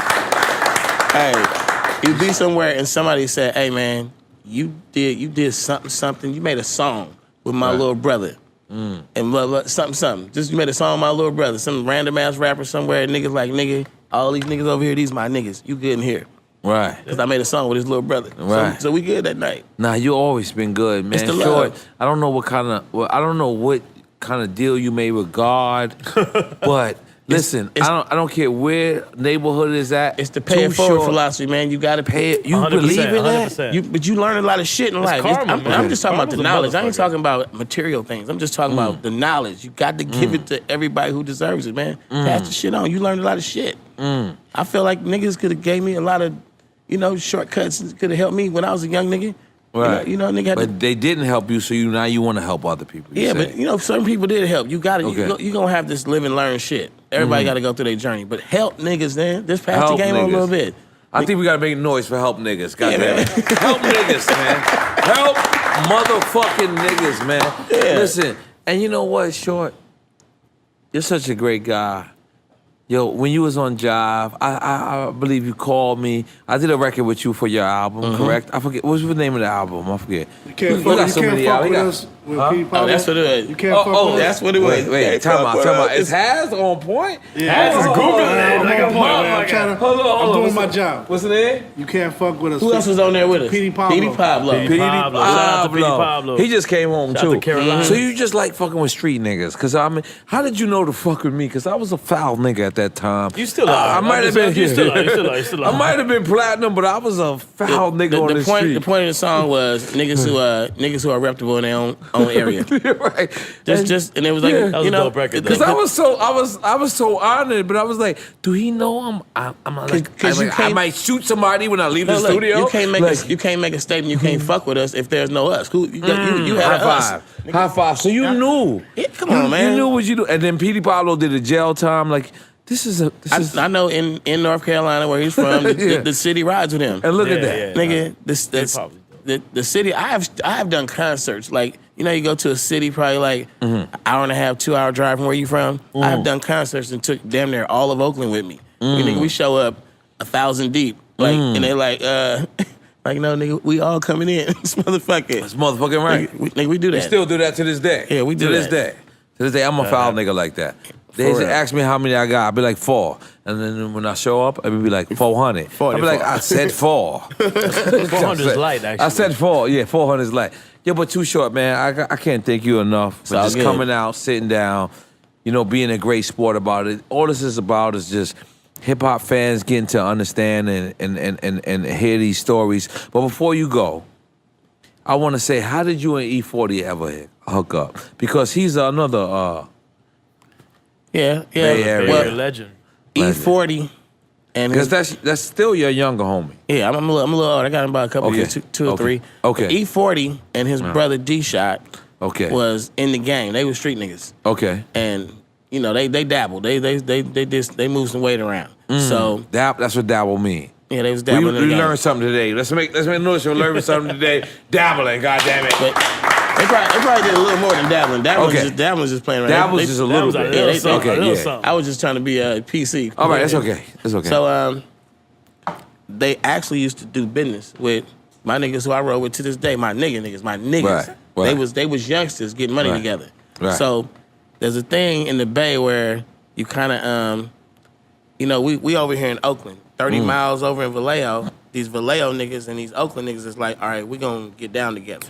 But then you got a city like Richmond, and Richmond, that's where Master P came. Yeah, so Richmond niggas and Oakland niggas is like, they don't really fuck with each other. It's not no gang shit, but it's just like, we just a little too wild to be friends because it never turns out good. Y'all too wild to be friends with us, we too wild. So we kind of try to either avoid each other or it's just maniac shit. So so Vallejo niggas and Oakland niggas always been like kind of like sister city type shit. So we them niggas fuck with us.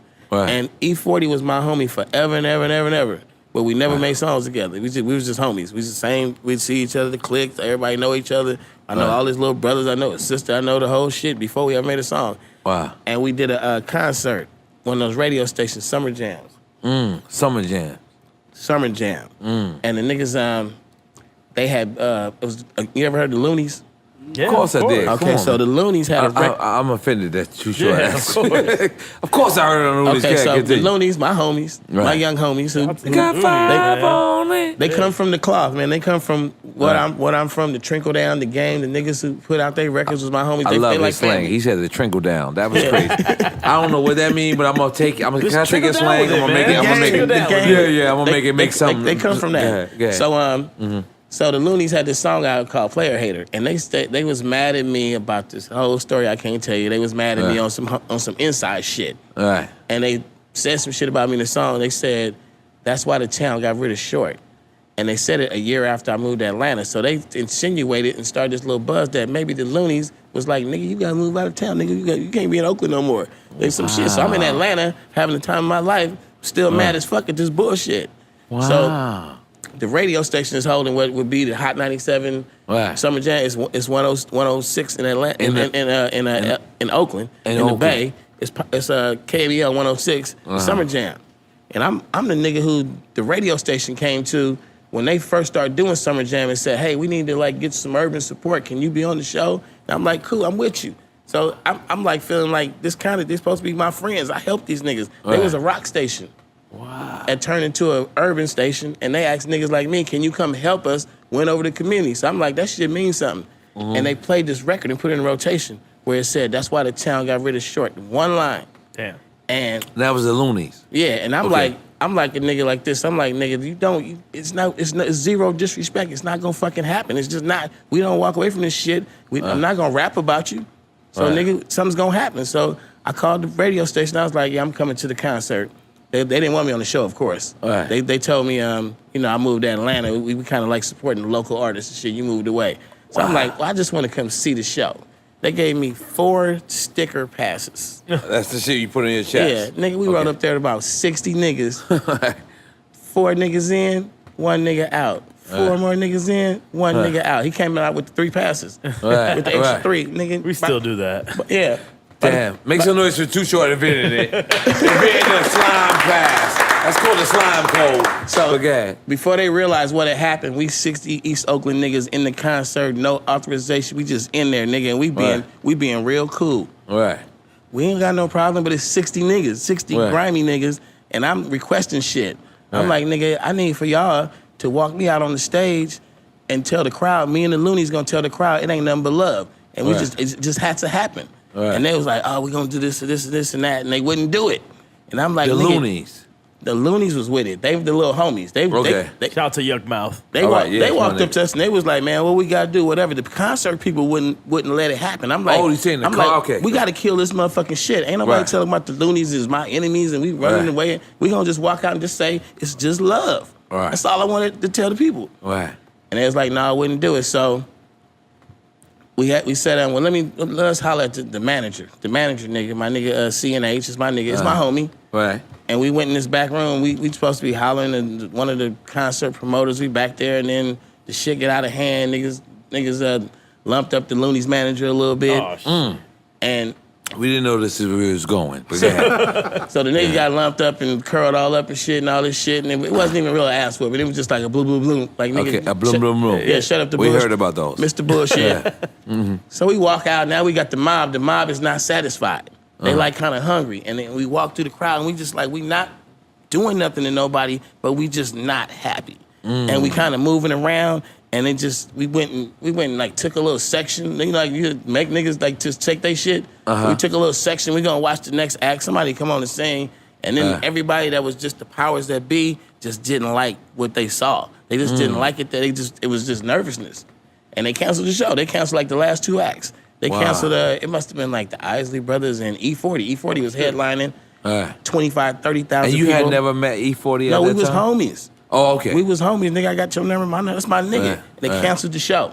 Wow. E40 had spent like maybe like, you know, a lot of grip on some special show he was gonna do with the big show of the summer, and they canceled it. And they went and told the nigga, we canceled you because of Too Short.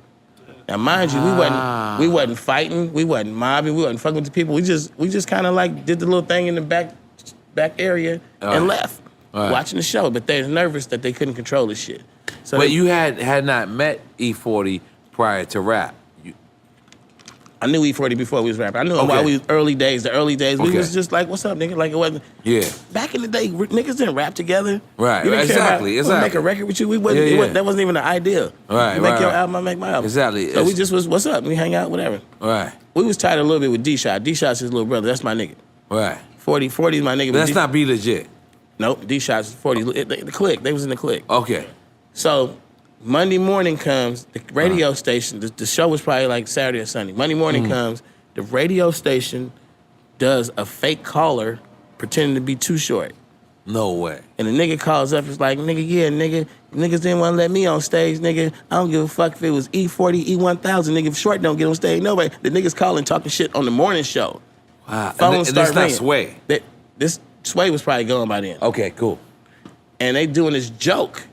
But at the same time, it's a bitch down there that's the program director or something. This bitch is sending out faxes and emails saying Too Short is violent, ban the nigga from rap and don't ever play his music, all kind of shit. So I'm like, trying to blackball you. So I'm like, I'm taking this shit personal. Then the fucking phone rings. I don't even know the shit was on the air. I don't even know the air. E40 called me. Right. He was like, nigga, was you on the radio this morning? I'm like, nah, nigga. He's like, nigga, you didn't say such. I'm like, nah, man. So the niggas like, we stand up niggas. The niggas say, so you telling me you didn't call the radio station? You say, I said, nigga, I don't, nah. He said, oh, okay. And then he started spitting the game to me. E40's a real gamed up nigga. Right. So he started spitting. He's like, the radio station's trying to play games with us, blah, blah, this and that. He's like, man, these folks, you know, we started talking about how much money he spent on his set. They didn't get into the show, and they personally told him it was Too Short's fault. He was like, man, we not finna turn this into nothing because we know who we are. Yo niggas, my niggas, we know we not finna do that. He said, let's get in the studio and make some music.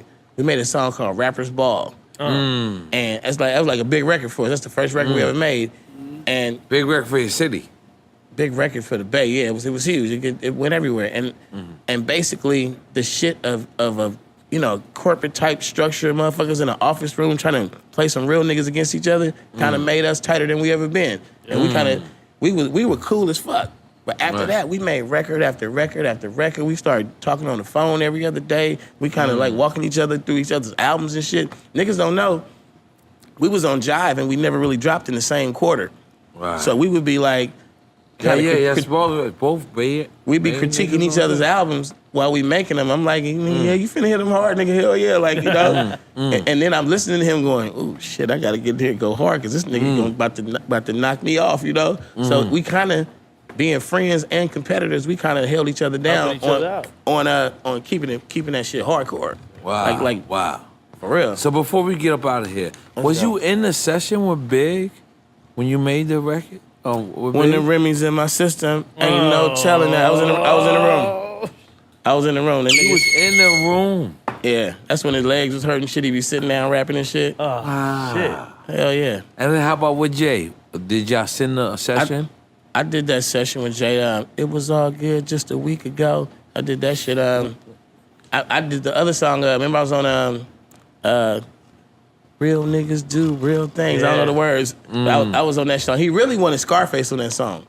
And back then, them niggas, it was that shit where them niggas used to love Tupac so much. It was like UGK and niggas, certain niggas, they love Tupac so much. They're like, man, I ain't work with nobody from New York. I just, it was Short, let me stop you right there. We love Short in New York. Let's make some noise for Short in New York. He's trying to be humble right now. He's trying to be humble. But now look, I used to be telling niggas like this, man. I talk to the niggas, Scarface, all niggas. They ask niggas, real talk. Back in the day, I'm like, nigga, go to New York. It's gonna take your career to a new level. Yeah. Them niggas fuck with you. And we didn't know. Somebody had to tell you. Like I say, pass it on. I didn't know, nigga. I'm on the elevator and the nigga bellhop saying, I ain't never heard of you, man. Why you got on jury? Like, who is you? I said, nigga, I'm Too Short. Nigga, I sold 1 million records. And nigga, like, the bellhop, Hotel New York. Nigga, like, no, you didn't, nigga. Right. Wow. I never heard of you. You couldn't have sold 1 million records. See, this is the crazy shit is you know what side of you telling? Because we always felt like, you know, we showed y'all love. And I told the bellman, nigga, I do shows with Big Daddy Kane. That nigga said, nah, I know you lying. Exactly. And you did do shows with Big Daddy Kane. I did a lot of shows with Kane. Wow. Bismarck. Those tours were crazy. Wow. Bismarck is my nigga, man. That's my homie. Like, I fuck with a lot of motherfuckers. Jam Master Jay was my nigga. That's my nigga. Like, yeah, that was crazy. Way back when. He was God bless him. God bless him. Yo, Too Short got the craziest stories, man. We just made some. Let's make some noise for Too Short. Yeah, man. Coming out, hanging out. I was there. You were there. I told you I just turned 50, nigga. I know some shit. KRS-One told us he turned 50 and he pulled out an AARP card. Do you have an AARP card? Free bagels at Denny's. You got an AARP card? No. Let's see what kind of card. Let me see what kind of card you got. Let me see what kind of card. Yo, we need Sonny here. Where's Sonny at? Woo! Cannabis card, goddammit. Look at that. Let's make some noise for Too Short being a super smoker. My shit. Yo, Short. Yo, this is legendary. I can't thank you so much, man. Listen, I can never repay you for this because I don't know if people understand what this is. There's people from the Bay Area, there's people from South Central, there's people from New York that all want to know your story. And right now, I mean, in a hip-hop way. When I say they know your story, but in a hip-hop way. We not journalists. We don't Google shit. We sit there. Just a conversation. I'm going to be honest. I don't know how to Google, but I do know how to get the porn sites. So just figure that out earlier. Yeah, that's it. Hamster. Yeah, that's it. But and we sit here with hip-hop legend. We had KRS-One sitting right there. This is correct? Right there. KRS-One was right there. And I was about Jive some more Jive records. He was on Jive the whole time. He was on Jive records. Definitely was. Yeah. We got Q-Tip that's coming to the podcast. Another Jive records. Jive records has some shit. That's why I'm bringing it up. Rest in peace, Five Dog.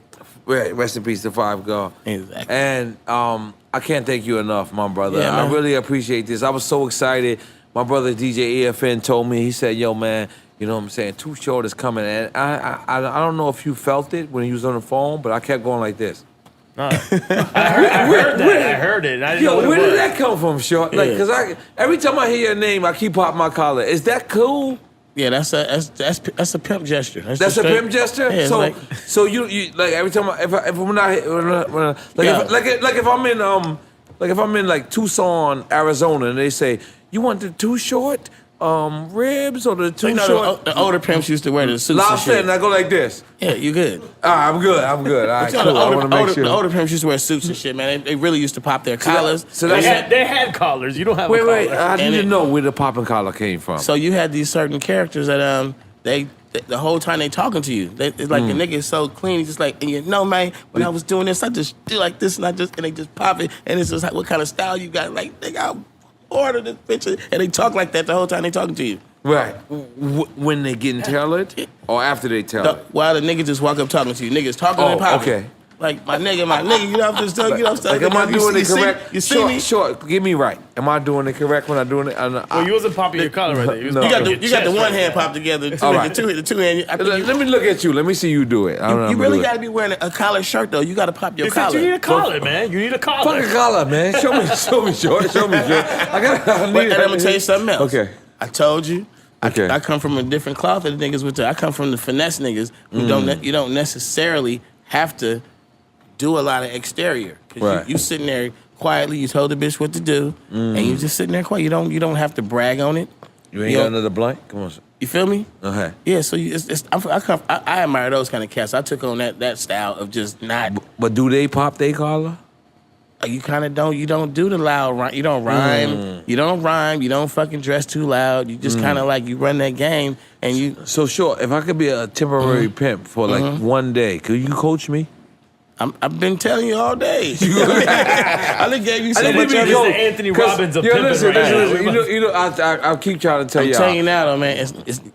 When the bitch chose me, I didn't know what to do after that. I was like, oh shit, she actually chose. Does the chick ever pimp the dudes? Is it the gigolos? Is there gigolo Does that happen? pimps? You will never become a boss pimp unless a bitch turns you out first. You could think anything you want, but she. I got confused right Yeah, now. I'm mad confused. All right, break that down. Let's go like this. You never pimped a hoe before, and you gonna turn a bitch out for the first time. So she just getting turned out, and you just getting turned out. Y'all. What the fuck y'all gonna do together? A hoe who never hoed and a pimp who never pimped. Somebody got to give you that game. You got to go get your feet wet the best time. Let's make some noise for me being in school. That is real shit. That is real shit. The best time you ever gonna get is the first. You gonna get you might get a little junior hoe. She like, I do it for you. She might be fumbling around. Junior hoe. She might be fumbling around. But Is that the high first, school hoe? And then, does that make you a junior pimp? So you gonna knock another? You the new young pimp. You the new young pimp. You gonna knock another nigga's bitch who been getting it. She coming over. You like, this bitch I've been having ain't never hoe like this. You got a super hoe down, and you like, oh shit. Once you got a super hoe and you adapt, you can't go read some of them books, man. Holy shit, this is super hoes. And you sit there and you adapt. You ain't never letting her know that you can't hang with her, but you pimping your way into it. The next hoe you get, you gonna be harder and harder and harder. Like you learn some shit from that super hoe. You learn. That's why when the female's teaching the dude. You had the junior hoe, and you was like, oh, she bring me a little something. Now you got a super hoe. You like, then every hoe after that, you like, do you fucking know what hoe it is? That's why when Bishop Don Juan, he gave me a famous player card. I wanted to give it back. I said, you guys are complicated. This is very complicated. Y'all lifestyle is very hard style. But the famous player card, it's not a famous pimp card. It's just for the players, man. Because they all know. Difference is difference. It's just different. Player. They all know I don't really be out there trying to pimp hoes and shit. I don't. I never. Same way I didn't sell. Man. So you still just pimping promoters. Same let's way. let's make a high five for you pimping promoters still. Come on, everybody make some noise. Oh! It's what happens when you're too short. I'm at the club in Las Vegas, hanging with my folks at the table. The bitch walks up to me and hands me like $1,700-$1,800 and said, "You the reason why I'm hoeing," and walked away. She didn't tell me her motherfucking name. I didn't even see what she gave me until she was out of sight. I was like, nigga, a bitch just walked into me and it had to be this. And then what did you do with the $1,700? Let's keep it real. We bought it. We spent it. We gave it back to the game. Let's make some noise. Too short. Keep it together. Keep it together. Too short. Give it back to the game, man. And she never introduced her name. I couldn't tell you what her face looked. I could never tell you. I don't even know. I don't know. Yo, listen, let me tell you something. We got the legend Too Short in here. I ain't gonna lie. She paid it back to the game, man. I tried to pimp until the pimping came to me. Once the pimping came to me, I didn't know what to do with the bitch. You turned off. And then pimping killing them niggas was like, you give me your bitch. Well, don't. Juju. I said, nah. But anybody that's listening. I knew enough not to know to give them my bitch. Anybody that's listening. So I gave the bitch to like trading cards? Yeah, I gave the bitch to like the C or something. I threw her in the C. I'm sorry. I apologize. Anybody that's listening. Just remember this. Don't listen to shit about some pimp rules and shit. Fuck and that. think you're gonna wake up and try to be a pimp. It's not something that you do. It's not something that you adapt to lifestyle. You know, just like anything you do, you become an expert. You know, it's just it's in you. It's in you. Yeah, pimping one. I'm gonna tell you right now. I love the art of it, but it's not in me. I don't have pimping powers. I don't. The passion that you see in me for hip hop and music and the lifestyle. And I don't have that passion for pimping. Right. Nah. But you had the passion more for hip hop than pimping. I love the art of the pimp game. It's a beautiful thing. If you, you know, what is the best profession after pimping? If you've been a pimp, rapping. No, hell no. I'm saying? Thank you. That's what most pimps do. They start preaching. Preaching? Yeah, preaching. God damn, this just related. Yeah. You got to listen. The last level of hustling is owning a church. That's the last level of hustling. That makes me not want to be religious. I'm not laughing at Christianity. I'm laughing at preaching, man. Nah. That is the last. Listen, every real hustler, last hustle is being a preacher. I'm just telling you that. The preacher's pimping his congregation. Who gives a fuck? That's the last level of hustle. Let's make some noise for that goddamn. Well, no, I'm gonna put it to you another way. Now, let's say throughout your life, the way you learned how to be a pimp was that you figured, I have the gift of gab. You told that to yourself. The gift of gab is your main weapon in pimping, unless you're a gorilla pimp. Sounds you like just talk your way into Gorilla it. pimp is the punch of face in the bitch pimp. As you stare in the ugly face of pimping, you see a fucking hoe die on the job or some shit, murdered, or a junkie hoe overdose, or just the bitch life get fucked off and she end up in prison. You never see her again. Like, you know, just the ugly side of it. The shit that fucks you up in the head. Cause you seen how you took this little innocent girl who was a waitress. And you sent her on the block. And you fucking see what she ended up being, and you like, damn, how am I in the eyes of God if I did this to her? And you start feeling like a fucking monster. Like, it ain't for everybody in the long run. So what do? You fucking step to the light. And you go to the church and you start fucking really realizing that, damn, I've been walking the wrong path. And then you end up being a fucking preacher 5-10 years later. But the main thing is, why are you a good preacher? Because from day one, you had the gift of gab. You had the motherfucking swag. That's why Bishop Don Juan, old man churches. It ain't like if a pimp turned preacher, he's not being wicked, or he might just really have went that path where he looked at that ugly shit. And he saw it. And he went the other way. So, you know what I'm saying? Some of them might be wicked. Yeah, it might be, but I'm just saying they gonna get money. I don't want to be just saying some shit where it real shit though. That shit gets ugly. I know a church boy right now that pimped his ass off, and the only reason why he's a church boy is because of what he saw in pimping. Fucked him up. Let's make some noise for the shit that fucked him up. Come on. Can we end on that, man? Let's make some noise for the shit that fucked him up. Yo, too short. I just wanted to file a disclaimer on this fly ass pimping shit. This shit ain't always fly. I'm not gonna lie. He wants a disclaimer right now. I'm not gonna lie.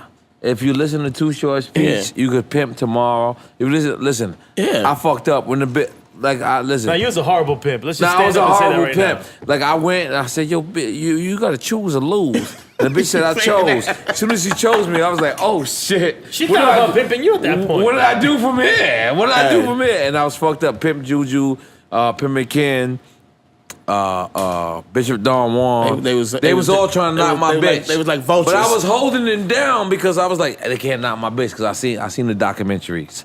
So I was like, I'm not gonna knock my bitch. But as soon as I left, I just left her alone. And that was it. So I knew I couldn't do it. There's two things you gotta do to establish yourself. You have to get a choosing fee, and you have to at least send it. Wait. A choosing fee? What is that? That's when she pays you to be with you. So you mean to tell me as soon as she chose me, I should have said, bitch, pay up. A lot of pimps set the bar kind of steep, if you ask me. I don't know. They like, it's like 5-10 racks. I heard 5 racks is a good going rate. I could have got signing bonus if you. I could have got a signing bonus. Yo, Short, where you been my whole life? Yo, Short, start answering your phone, man. Look, we going to exchange numbers.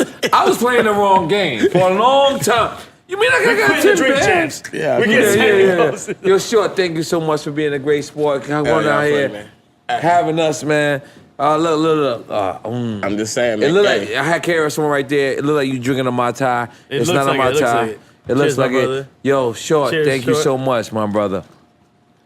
Easy on the pimping, y'all. Easy on the pimping. Nah, you gotta teach me how to pimp. Pimp responsibly. Like I'm gonna pimp like Pimp your dogs first before you go up after that. No, I'm gonna pimp like in my mind. I'm gonna have Short run me through it in my mind, and then maybe I'm never gonna try it. I'm never gonna try it. But at least Short taught me. Thank you, Short, man. I really appreciate it, man. Hey. Every time a person say, bitch, how did that happen? Before we get out of here. It's a Cuban goodbye Is that really your favorite word? Bitch. Well, I told you I had a rap partner, Freddie B. Mm-hmm. So we tried to do everything that the streets do. And the streets was doing a lot of drugs. So we used to do these little skits before the songs of just like either acting like gangsters or just slick talking niggas. And one of the skits we used to do was about this chick who she was a bitch. So we pretending like we're smoking crack cocaine, but wait. But this was not crack back then. But did you smoke crack cocaine at one point in your life? This was not crack. All right, cool. We sprinkled a little bit in the joints, but never. Back in the day, we never hit the pipe. So you did hit it. Yeah, that shit tastes good. So it was crazy. Good. Okay, don't let it take you down though. All right, but look at this though. So smoking dirties. Back then, it wasn't when we was rapping. This is the early '80s. It wasn't crack. It was called freebasing. It was only what Richmond fly people did. If you was showing off, you a rich motherfucker. You freebase. That was just The shit that burnt Rich Pryor up. And that was in the pipe or that was in the blunt? It was the same thing. Blunt. It was the same thing as a crackhead. It was smoking the pipe, but when it first came out as an elegant thing that only rich people did. Hey, we about to go smoke. That was this is the upgrade from cocaine. Yeah, because the lineage of cocaine is rich people. Yeah. Freebasing was something that people openly said, "Oh, we're freebasing," but crack was something when you turned to a crackhead. That was the same fucking shit, but it just had a different time and era. So we used to mimic freebasing. So we would sit there and be like, the bitch, we like hit this baby. We like, the tape is about to come on, the music coming on. We doing a skit for it. Come on, like just hit it, and so like, motherfucking choke and shit, and then nigga like, bitch, you smoking too much, and then my man, he, like somebody being there doing the girl voice or whatever. And then the shit would be like, the bitch like bitch, like yeah. And I swear to God, we did that skit. Let's make some noise for crack making up the beat. Crack cocaine did something in the world. So we did that skit so many times that the bitch just kept getting longer and longer and longer until it was just like bitch. And but is that your favorite word? It really is my favorite word. But look at this. But look at this. Then I got a rude awakening though, because I went and looked at some old Dolomite movies. It was and this nigga was saying bitch way before we ever thought of it like this. But you the Dolomite of hip hop. You are the king. You are the first pimp of hip hop. You are the first person that made us proud to be who you are, where you want to be. We want to salute you, Too Short. We want to say that we love you. We want to say that we want to continue. And you look the same. You ain't aging. We are saluting you, my brother. You are a great guy. We love you. Drink champs love you. Definitely. And we're going to drink some champagne. I've been drinking you hard liquor. I know you're a pimp. You got me a little tipsy, man. I'm about to... No. What time is it? This ain't going to end with the podcast. We're going to keep it going. Yeah, you all right? You going to die? I'm never all right? You got pimped. Always almost die. Yeah, we got to go get into this nightlife, man. Yo, shout out to Sidebar, Raul. What up? Yo, Raul. Too Short, thank you for coming with the drink champs. I'm sorry, I don't know. You all right, I just keep coughing for no reason. Smoke some weed. All right, thank you, Too Short. Can't stop coughing, hit the weed again.